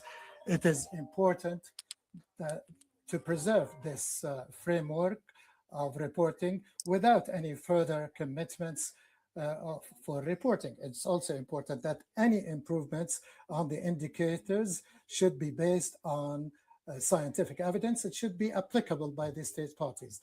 It is important also to enhance balance between this convention and other relevant conventions based on the voluntary effort by the state parties. It is important that any data or information be attributed to the source and should be based on the data and information provided by the state parties. Thank you. Thank you very much, UAE. I would like now to give the floor to Bosnia and Herzegovina, followed by South Africa and Bahrain. Bosnia, you have the floor. Thank you, Madam Chair. Bosnia and Herzegovina expresses its appreciation and gratitude to the Secretary in preparing the global review on collective progress in the implementation of the KMGBF. We are pleased to acknowledge the progress made by parties in finalizing and submitting their 7th national report and updated NBSAP. At the same time, we remain concerned that a number of countries with economies in transition have not yet been able to finalize and submit their NBSAPs and 7 national reports, including Bosnia and Herzegovina. This highlights the importance of ensuring timely and predictable access to enable support so that all eligible countries can effectively participate in the global review. Bosnia and Herzegovina would like to emphasize that due to financial constraints, we have not been in a position to initiate the revision of NBSAP and 7 national report. We are only now in a position to begin these processes, which makes it a challenge and fully in line with the global timeline and reporting the milestones. The experience of Bosnia and Herzegovina as an eligible country demonstrates that delays in accessing enable finance can significantly affect the timely preparation of NBSAP and national reports. Looking ahead, predictable and timely support should be ensured for all eligible countries, including countries with economy in transition, so that financial constraints do not become a barrier to meaningful participation in global review processes. Bosnia and Herzegovina particularly welcomes the recognition that implementation gaps are closely linked to the gaps in means of implementation. Adequate, predictable, and timely financial resources, together with the capacity building, technical and scientific cooperation, and technology transfer, remain essential for effective implementation at a national level. In this regard, we welcome the information SBI-7/info/17, which offers important evidence. Thank you very much, Bosnia and Herzegovina. I will give the floor to South Africa, followed by Bahrain and Uganda. South Africa, you have the floor. Thank you, Chair. South Africa aligns with the statement delivered by Ghana on behalf of the African Group. South Africa recognizes the global report and its key messages as valuable inputs for informing implementation of the framework. However, these findings must be applied within flexibility and interpreted in light of national circumstances, priorities, capacities, and levels of development. The report should serve as a tool to support implementation and should not be used to create new obligations or expectations beyond those agreed by parties under the convention. Chair, South Africa recalls Decision 15/4, which recognizes that implementation of the KMGBF is supported by a package of decisions of equal standing, including those on resource mobilization, capacity building and development, technical and scientific cooperation, digital sequence information, monitoring and planning, reporting and review. The outcomes of this process must therefore be considered in an integrated and balanced manner with due regard to all elements necessary for effective implementation. For South Africa, ambition cannot be considered in isolation from means of implementation. In this regard, we support language that ensures the findings of the global review on means of implementation are fully reflected in the convention's future work, particularly under resource mobilization, capacity building, technical and scientific cooperation. We remain concerned that significant implementation gaps persist, largely due to inadequate scale and delayed delivery of support. We caution against placing undue emphasis on coalitions and voluntary initiatives in ways that may imply expectations for universal participation. While such initiatives can complement implementation efforts, they cannot substitute party-driven implementation under the convention. We remain committed to working. Thank you very much, South Africa. I will give the floor to Bahrain, followed by Uganda and Somalia. And I would advise observers to please refrain from asking for the floor because afterwards I will take your interventions as well. So, Bahrain, you have the floor. Shukran. Thank you, Madam Chair. The Kingdom of Bahrain would like to align itself with all those who welcome the results of the report and the findings of the report. We would like to stress a very important principle that any invitation to increase levels of ambition and as well as the identification of national targets should be coupled with sufficient financial support. We are a small island developing states. We cannot be burdened by more commitments without sufficient resources, technology transfer, and capacity building. As for monitoring and reporting, we strongly support the alleviation of reporting burden concerning the states parties. These indicators, especially concerning maritime and coastal indicators, should be flexible and applicable in line with national capacities and circumstances. We would like to reaffirm here that these complicated monitoring and reporting reviews should not cause any hindrance to implementation on the grounds. It is important that we continue to share experiences and data so that we can enhance our data collection and enhance our means of implementation. Thank you, Madam Chair. Thank you very much, Bahrain. I'll now give the floor to Uganda, followed by Somalia and Argentina. Uganda, you have the floor. Thank you, Chair. Uganda aligns itself with the statement that was made by Ghana on behalf of Africa region. Chair, the global review has outlined a number of challenges and gaps that have been identified, and these includes means of implementation, financial constraints, human capacity building, technical and scientific cooperation, technology transfer, data, monitoring aspects, knowledge gaps, information infrastructure, and institutional limitations, among others.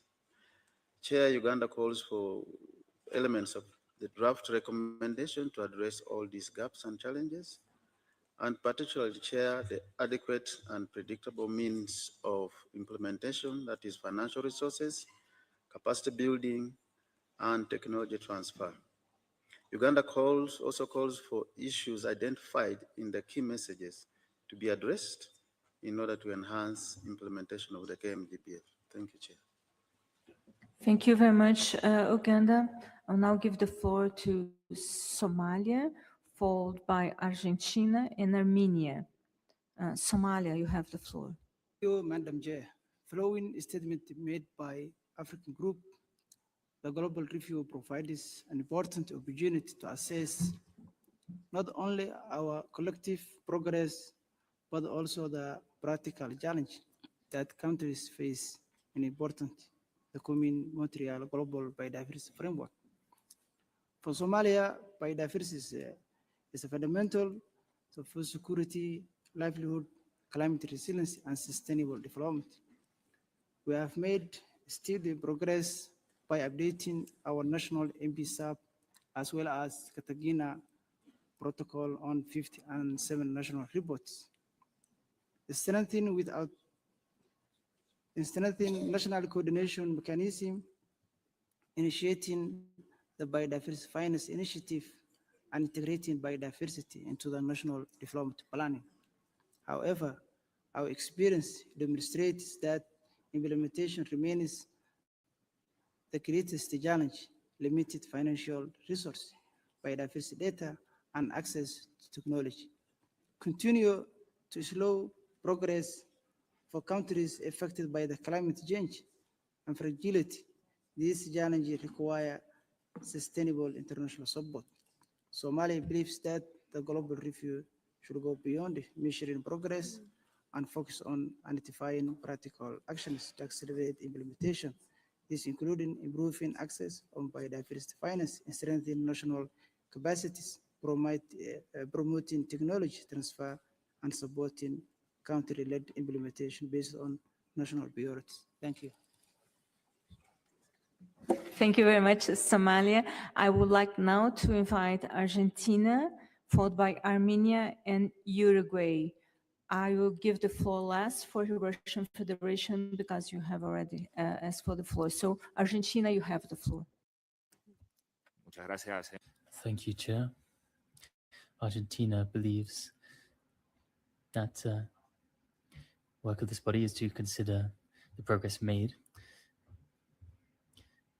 particularly at Subsidiary 28, SBI-7, and identifying the main challenges faced by parties in order to implement the commitments taken. In this regard, we continue to emphasize that identifying gaps in terms of implementation needs to consider the availability of means of implementation. Article 20 of the Convention is clear on this, and its compliance is not optional, it's a mandate. Along the same lines, Target 19 of the Global Framework strengthens this need in recognizing the importance of mobilizing adequate, predictable, and accessible resources in order to achieve its goals. The lack of resources does not just limit the capacity to implement actions needed, but also institutional capacities in order to, again, collect information, conduct monitoring, and report. This has direct consequences, of course, on the quality of global diagnostics, which are legitimate. Developing countries face constraints in order to produce and report information, and as a result, global reports reflect in an incomplete manner national realities of these countries. Finally, we highlight the need for the review to adequately reflect national priorities and capacities. In this regard, we will send all this in writing and send textual modifications to the report in writing. Thank you. Thank you very much, Argentina.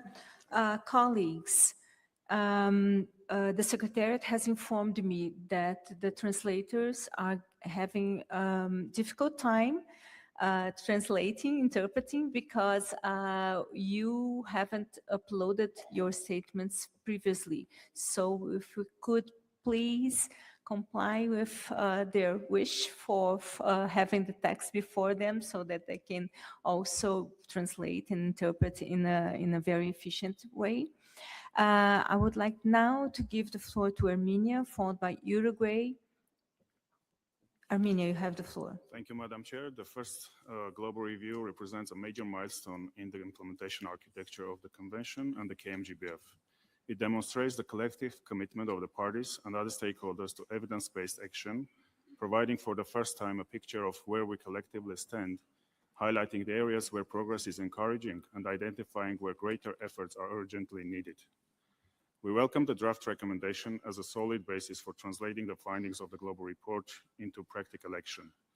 The true value of this exercise will ultimately be measured not only by the quality of the assessment, but by the ability of the acceleration of implementation on the ground. Hence, we welcome the proposed year-of-1 pathway on accelerating the implementation of the KMGBF to help identify practical ways of achieving all global targets while prioritizing action where collective progress is most needed. The COP17 is bound to serve as a critical turning point for the implementation of the KMGBF, where we will collectively identify clear and meaningful pathways to turn from commitments into action, from aspiration into measurable results for biodiversity, while remaining laser-focused on our critical objective of halting and reversing biodiversity loss and returning nature back to the track of sustainability. Armenia, as the incoming presidency of the COP17, looks forward to working collectively with all parties and stakeholders to continue fostering a spirit of compromise, mutual respect, and consensus to achieve a meaningful outcome at SBI-7. Thank you, Madam Chair. Thank you very much, Armenia. I would like now to give the floor to Uruguay. Uruguay, you have the floor. Thank you, Madam Chair. Uruguay reaffirms its commitment to the targets of the Montreal Global Biodiversity Framework and welcomes this global review process.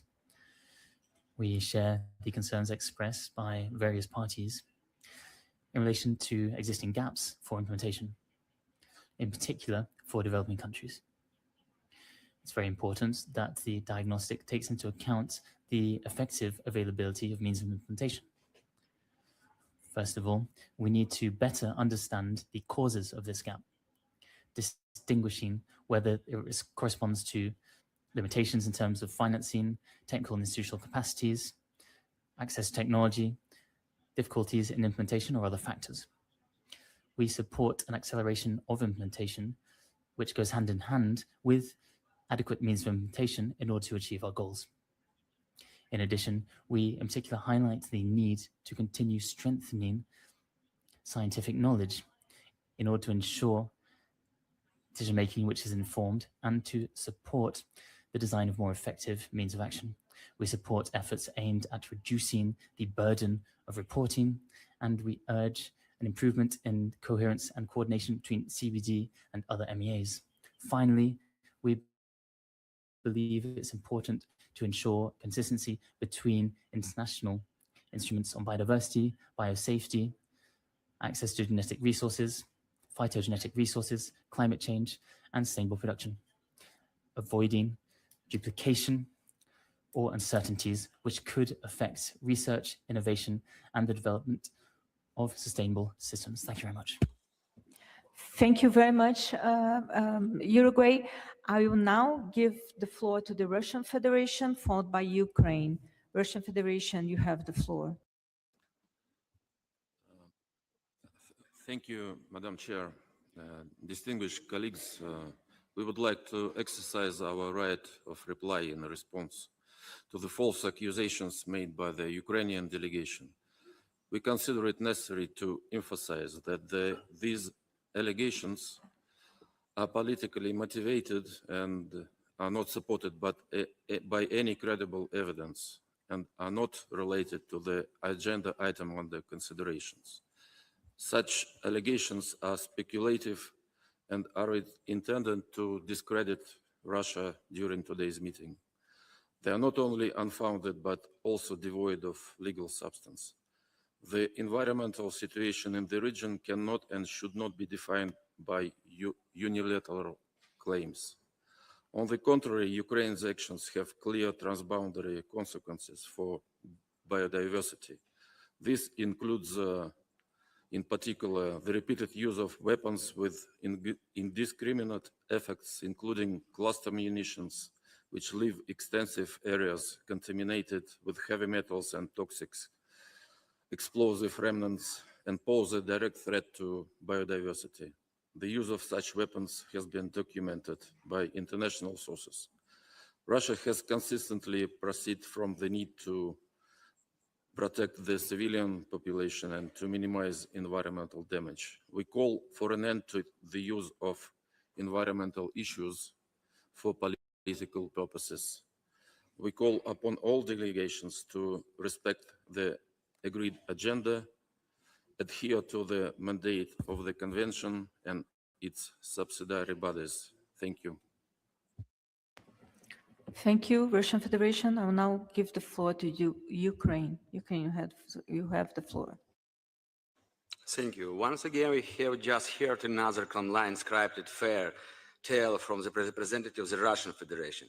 Instead of taking responsibility for its war of aggression and the destruction it has brought to Ukraine, Russia continues to spread lies, distort facts, and shift the blame into its victims. Such cynical attempts to manipulate reality have become a hallmark of Russian diplomacy.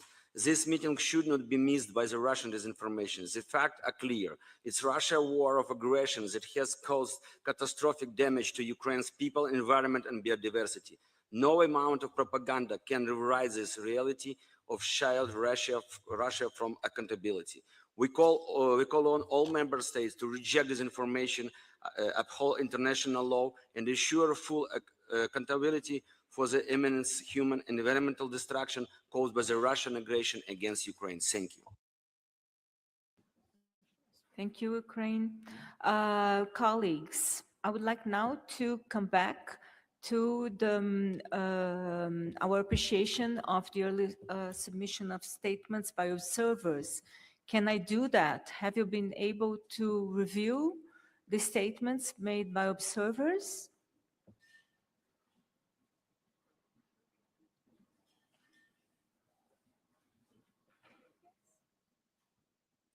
Okay. I see there is no opposition to that right now. So I would like to see again, please, the list of observers that have submitted their statements on the screen. Could I please have this? Oh, it's not here for me. I'm sorry. Okay. Yes. Thank you. Thank you very much. As I told before, I will read the list and I will ask the observer organization to raise their hand so that we can confirm that you are in the room. And then I will ask parties to kindly press the microphone button so that we have the whole list of supporters for this statement. However, I will read out only the first 3 supporting parties so that we don't have to wait to spend a lot of time with that. And I do not intend to open the floor at this point. And of course, the list of supporters will be published, so it will be known. With that, I will begin. First, the Alliance of Biodiversity International and SIAT. Yes, they are here. Do I see support in the room for their statements? Yes, I see. I acknowledge the United Kingdom, Fiji, the European Union, and several others. The list will be published. Thank you very much. I would like now to acknowledge organization number 2, BirdLife International. Are you in the room? Yes, yes, I see BirdLife International. And I see support as well. So I see that Egypt, Tunisia, and Cote d'Ivoire are supporting besides others. And now I would like to ask EFCO Maxey Querétaro on behalf of CBD Humans Caucus is in the room. Yes, they are in the room. Thank you very much, colleagues. Do I see any support for the CBD Human Caucus? Yes. I see Cuba, Colombia, and the DRC, Democratic Republic of Congo. I will slow a little bit because we have to capture all the supporters. So, yeah. Okay, thank you very much. I now see organization number 4, CBD Alliance, Friends of Earth. Are you in the room? Oh, yes. Yes, thank you very much. And I see parties who support the statement by the CBD Alliance. Yes, I see Egypt, Uganda. Yes, okay, thank you very much. Also, organization number 5, the International Indigenous Forum on Biodiversity, IPLCs. So I see parts that are supporting Colombia, the DRC, Panama. Yes. Yes, I see that list is okay. Thank you very much. And now organization number 6, the Global Youth Biodiversity Network. Are you on the floor? Yes, thank you very much. I see that you are on the floor. I see that we have support from Brazil.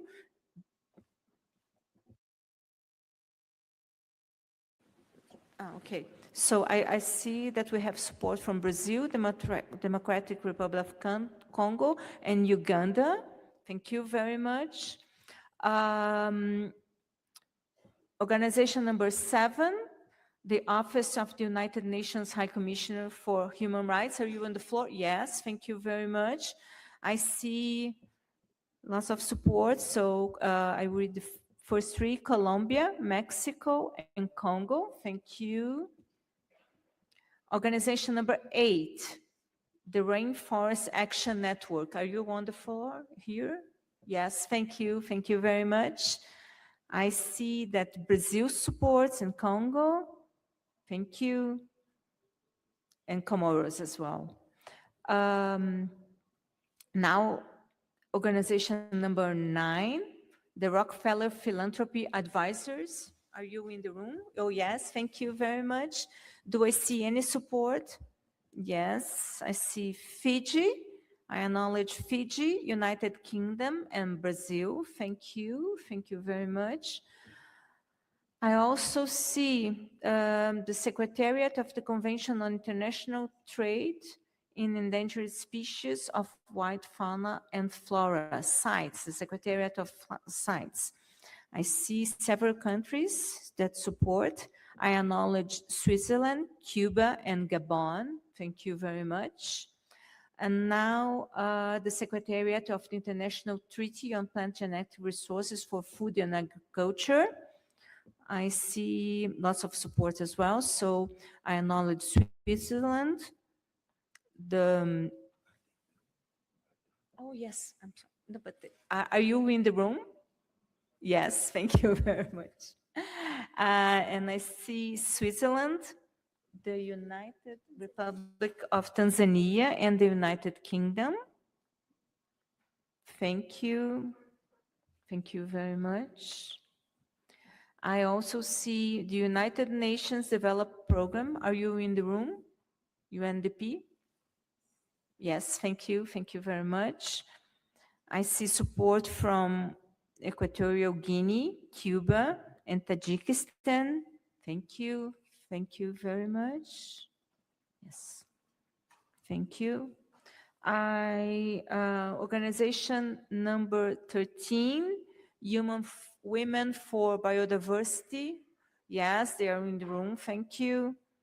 And I acknowledge the support from Uruguay, the United Republic of Tanzania, and Mexico. Thank you very much. Organization number 14, WWF International. Are you in the room? Yes, thank you. Thank you very much. I see also support from the Democratic Republic of Congo, Gabon, and Kenya. Thank you. Thank you, among others. Yes, thanks. Yes, so we have closed the list of support for the early submission of statements made by observers. I would like now to come back to interventions and open the floor for observers. So observers that are here and wish to make an intervention, please ask for the floor. Thank you very much. Just a moment.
And I'm sorry, oh yes, no, it's already corrected. Um, just a moment. I would like to remind that observers have 3 minutes. So the IPLCs and major stakeholder groups, but organizations have only 1 minute. So I would first ask only IPLCs and major stakeholders groups to ask for the floor right now. Other organizations, please refrain from asking for the floor right now. Thank you. Thank you very much. So I would like now to invite youth, and please identify yourself before, oh yes, you have a point of order. Nigeria, please, the microphone to Nigeria.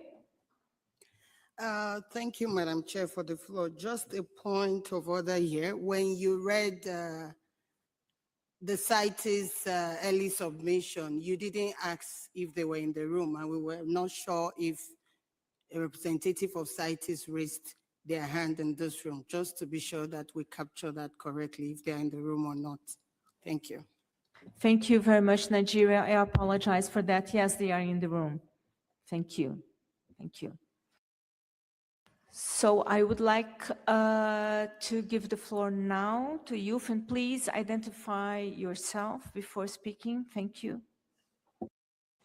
Thank you, Chair. I'm speaking on behalf of the Global Youth Biodiversity Network, which serves as the international coordinating platform for youth participation in the Convention on Biological Diversity. We bring the voices of more than 70 national and regional chapters, carrying out impactful youth-led efforts to implement the Kunming-Montreal Global Biodiversity Framework and address biodiversity loss. In this critical period to review collective progress in implementation, we stress that what biodiversity demands is not simply implementation.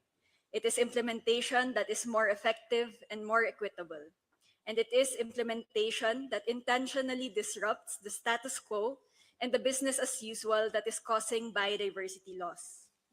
We highlight that the implementation, finance, and knowledge gaps persistently faced by the CBD and identified in the global report are in fact rooted in a deeper justice gap that must be addressed. To address the justice gap, we must collectively act in several directions. We must address the direct drivers of biodiversity loss by addressing the destructive sectors and actors, and by protecting environmental defenders who stand on the front lines against them.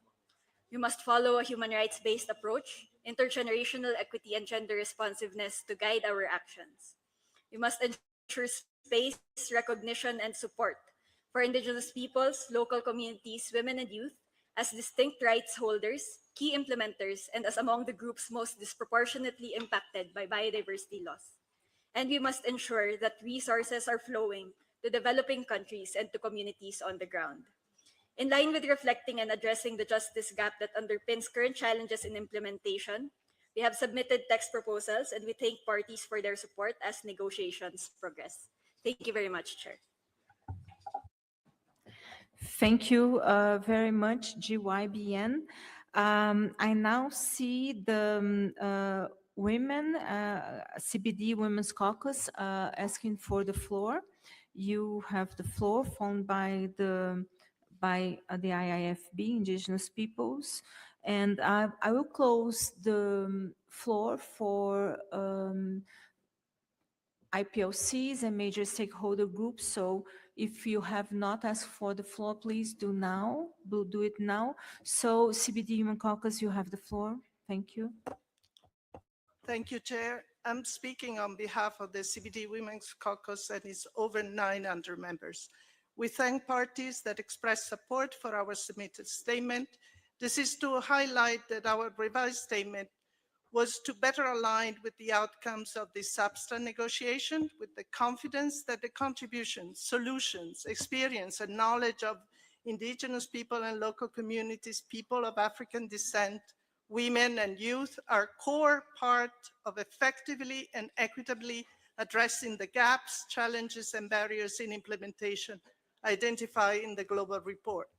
The first global review must become a catalyst for accelerated implementation of the Kunming-Montreal Global Biodiversity Framework, not simply an assessment of progress. Global review, together with the midterm review of the Gender Plan of Action, should guide future implementation to ensure accelerated collective progress towards a lasting and equitable transformative change. We remain available to support parties in any way that may be helpful throughout the negotiation. Thank you, Chair. Thank you very much, CBD Women Caucus. I would like now to give the floor to Indigenous peoples and local communities. IIFB, you have the floor. Thank you, Chair. I speak on behalf of the International Indigenous Forum on Biodiversity. The IIFB underlines the importance of ensuring that all processes on planning, monitoring, reporting, and review are aligned with Section C, Whole of Society and Human Rights-Based Approaches, as key message 5 of the Global Report notes. We are not merely other actors, and CBD documents have consistently included the language Indigenous peoples and local communities. We consider any efforts to omit explicit reference to us as rights holders to be of regressions. We urge parties to use the traditional knowledge indicators, including headline indicators 22.1 on land use change and land tenure in the traditional territories of Indigenous peoples and local communities, and 9.2, the percentage of the population in traditional occupations, and to make use of related disaggregations. Indigenous peoples and local communities have for generations monitored the health of our communities and territories. The CBD has recognized the value of community-based monitoring and information systems, but more action is needed to strengthen mechanisms for its inclusion in national and global reporting. We further urge parties to move beyond consultation and actively seek the full and effective participation of Indigenous peoples, local communities, women, youth, and other rights holders in the revision and implementation of national biodiversity strategies and action plans, as well as in the preparation of national reports. Recognizing the rights and invaluable contributions of Indigenous peoples and local communities, women, and youth is crucial. Let us ensure monitoring tools and processes capture the biocultural diversity of our territories and the realities of those working on the front lines of biodiversity action. We invite you to support our textual suggestions which are included in our advanced submission. Thank you, Chair. Thank you very much, IIFB.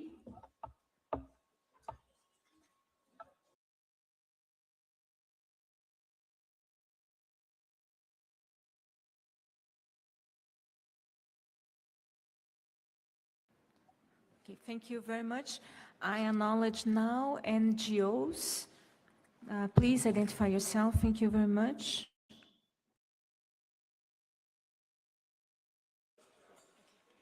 Thank you, Madam Chair.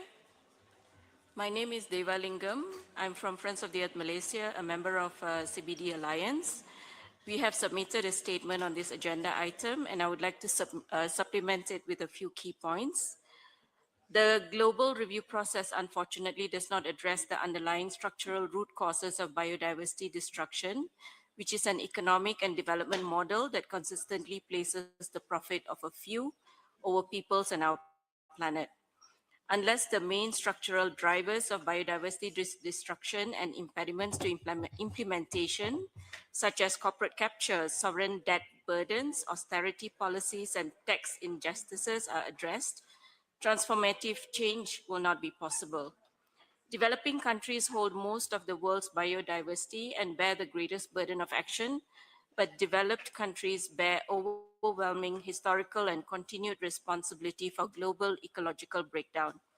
Equitable implementation of the KMGBF requires that this unequal burden and responsibility is recognized and operationalized in the recommendations of the Global Review, and in particular that developed countries must be required to fulfill their obligations to provide financial resources and other means of implementation to developing countries.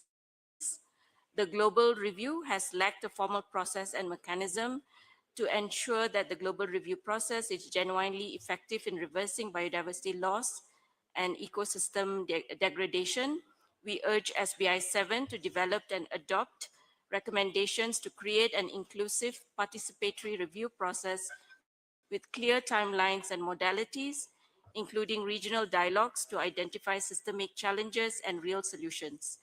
Crucially, these processes must be equitable and be underpinned by strengthened means of implementation, including adequate and accessible financial resources, as well as technical and capacity building support.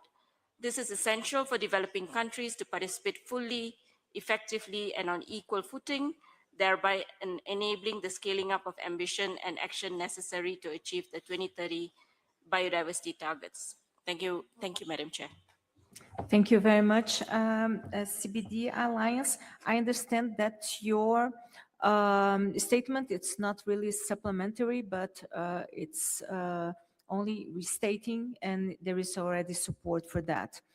I will now close the floor for the intervention of IPLCs and major stakeholders groups, and I will open it for other organizations, and the organizations will have 1 minute. So if you have already asked for the floor, please.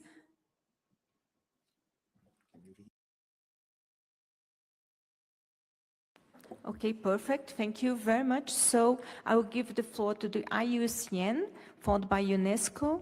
Thank you very much. Thank you, Chair. The purpose of the global review is not only to take stock, but to inform the adjustments in implementation that are needed to implement and achieve the GBF. This should be reflected across all agenda items through action-oriented and concrete recommendations to the COP17, especially as related to means of implementation, as we heard recently. One key message from the global report is that the GBF cannot be achieved without the meaningful engagement of all actors other than national governments. Yet, limited reporting on their contributions weakens accountability and our understanding of collective progress. IUCN urges parties to extend an invitation to non-state actors to support efforts to address all key messages from the report, from race. I'm sorry. Thank you very much, IUCN. I will give the floor to UNESCO. UNESCO, you have the floor. Thank you, Chair. UNESCO congratulates all delegates and the Secretariat on the successful conclusion of Substar meeting, and we look forward to contributing to the discussion of SBI.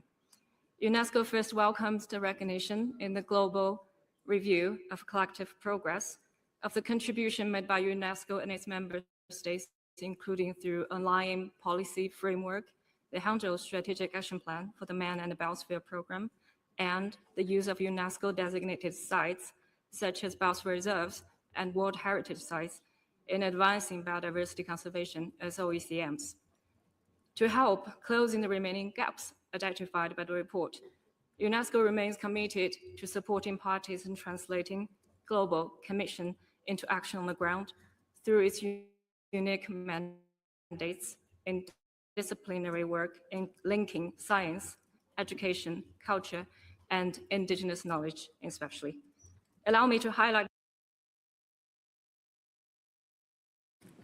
I'm so sorry. Thank you very much, UNESCO. Of course, we will have the opportunity to hear you also later on, I hope. I see also microphone 242, Indigenous Peoples and Local Communities, IPLCs. Please identify yourself. Hi, this is Rosalind with actually the California Global Biodiversity Alliance and California Environmental Voters, an NGO. We welcome the global review of collective progress, but we've noted that the implementation role and activities of subnational and local governments, as well as their stakeholder partners, should be more strongly represented in the review. And we'd like them better acknowledged and integrated into their commitments better integrated into the global review going forward, and for the planning and monitoring work that they do to be better recognized as well. Thank you. Thank you very much. I don't see any other requests for the floor. Yes. So thank you, delegates, for your useful comments and suggestions. On many issues, we note major areas of convergence, but we will require further discussion. I therefore propose to establish a contact group with the following mandate. The mandate of the contact group is the entirety of the draft recommendation, leaving aside the recommendation from Substa 28 negotiated last week. I will be very clear about it. When I say that we are not renegotiating what has been negotiated during Substa 28, I mean that we are not touching their paragraphs, but we are also not touching issues related to the technical and scientific cooperation aspects of the recommendation. We are here at SBI and we should focus on implementation issues. So please abide by this mandate. The contact group will be co-chaired by San Kroed from the Netherlands and Sivenda Michael from Fiji. Thank you very much for your willingness to participate and coordinate this important contact group. And of course, with the support of the Secretariat, I will produce a non-paper for discussion by the contact group. As this is the first contact group to be established, allow me to present the principles that will apply to all meetings of contact groups. So, as stated by the Secretariat, contact group sessions will last up to 3 hours. They can meet from 10 a.m. to 1 p.m., from 3 to 6, and to 7:30 to 10:30 p.m. No contact groups will be had in parallel to a plenary session. No more than 2 contact groups will be held in parallel. Although for the contact group of PMRR, this will be an exception. This will be a standalone contact group. And when it meets, not other contact groups or any kind of initiative will be scheduled.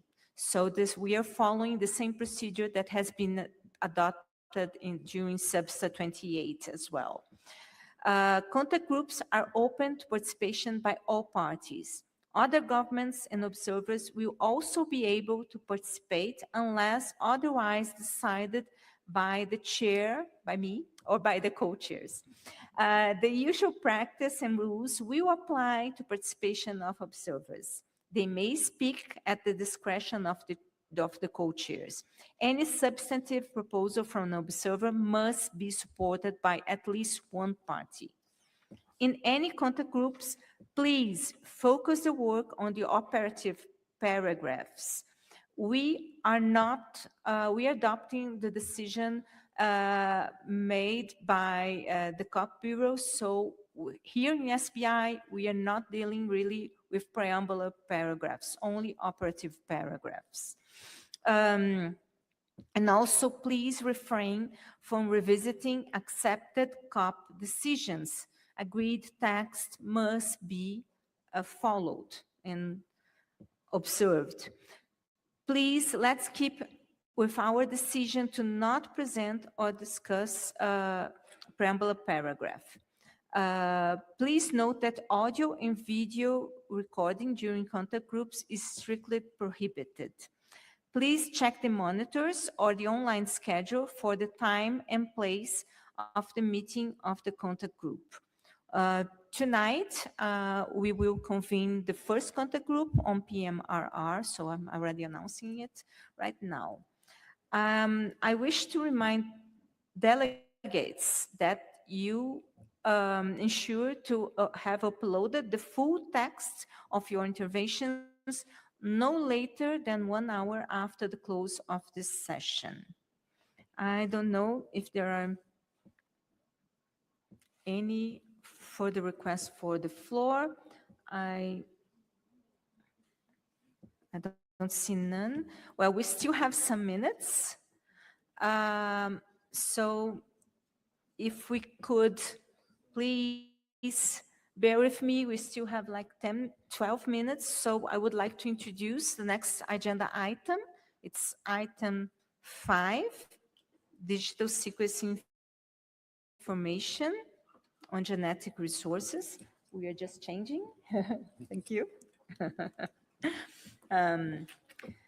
Since the work on the review methodology was undertaken by the steering committee of the multilateral mechanism for the fair and equitable sharing of benefits from the use of digital sequence information, including the Kali Fund, I would like now to invite Ms. Naneko Nicholas from Antigua and Barbuda, co-chair from the members of the committee representing the parties to the convention to take the floor. I would like now to ask microphone to Antigua and Barbuda, please. Thank you, Madam Chair. In paragraph 29 of the annex to decision 16/2, the Conference of the Parties decided that a review of the effectiveness of the multilateral mechanism and its Kali Fund should take place at its 18th meeting and every second subsequent meeting after this, and tasked the steering committee of this mechanism to develop a methodology for this review. As such, the committee discussed this work and its approach, agreed on a concept note at its second meeting in September 2025, considered a draft methodology at its third meeting in April 2026, and finalized it shortly after. I am therefore delighted to present document CBD/SBI/7/5/add2, which presents this methodology for the review of the effectiveness of the multilateral mechanism, including the Kali Fund, for the consideration of this body. I wish to thank all the members of the steering committee for their involvement in this work and to the interim secretariat for the invaluable support and guidance. Thank you, Madam Chair. Thank you very much, Mrs. Nicholas, and congratulations to the steering committee for the work. I would like now to invite the Secretariat to introduce the documents for this item. Secretariat, you have the floor. Thank you, Chair. In accordance with Decision 16.2, the Secretariat has prepared document CBD/SBI/7/5 on digital sequence information on genetic resources. This document contains a report on the progress of the tasks to be considered directly by the Conference of the Parties at its 17th meeting, which include the combined study on contribution rates, including implications for revenue generation and economic competitiveness, and on national and international standards for the identification of the small, medium, and large entities. The report of the ad hoc technical expert group on allocation methodology, and the report of the steering committee of the multilateral mechanism for the fair and equitable sharing of benefits from the use of digital sequence information on genetic resources, including the Kali Fund. This is followed by the key elements for each of the activities being presented to the subsidiary body on implementation. These are the potential additional modalities of the multilateral mechanism, the options for making digital sequence information on genetic resources publicly available and accessible in a transparent and accountable manner, and the methodology for the review of effectiveness of the multilateral mechanism and its Kali Fund. Elements of a draft recommendation are presented in this document and put before this body for its consideration. Additionally, this body has at its disposal a second addendum document in addition to the one presented by the steering committee. This is CBD/SBI/7/5/add1, the executive summary of the study commission on tools and models, such as databases, for making digital sequence information on genetic resources publicly accessible in a transparent and accountable manner. Lastly, the subsidiary body also has before it the two syntheses requested in paragraph 6A and the full study pursuant to paragraph 6B in decision 16/2, which are presented as information documents CBD/SBI/7/int 14, 9, and 15 respectively. Thank you, Chair. Thank you very much, Secretariat. Colleagues, since we should not abuse the time of our interpreters, I would like now to close the session. Of course, I will ask the Secretariat for any announcement. Yes, I see that the parties that have asked for the floor. So we are now adjourning this session, and I don't know if the Secretariat would like to make some announcements. Thank you very much. Thank you, Madam Chair. So before, before the lunch break, I wish to remind delegates that the Secretariat, in collaboration with the World Bank, is organizing an information session on Nature Finance 101. This session is part of a series of technical briefings organized by the Secretariat to provide delegates with background information on issues relevant to implementation of the GBF. And there will be an opportunity to ask any questions. The session will be held today at 1:15, so let's say in 5 minutes, to 2:30 in conference room number 1, and a light lunch will be provided. All interested delegates are welcome to attend. We will meet back here at 3 p.m., so please be on time.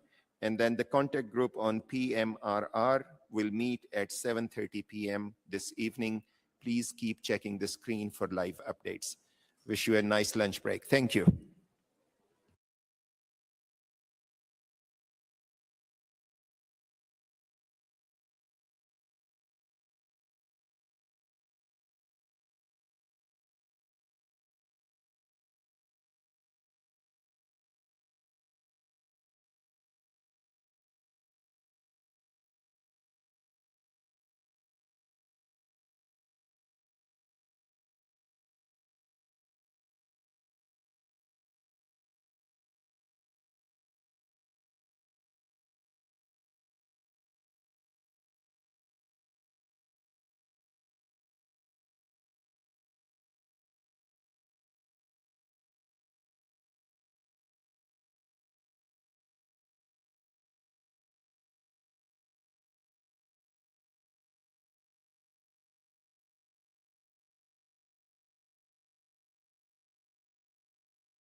you.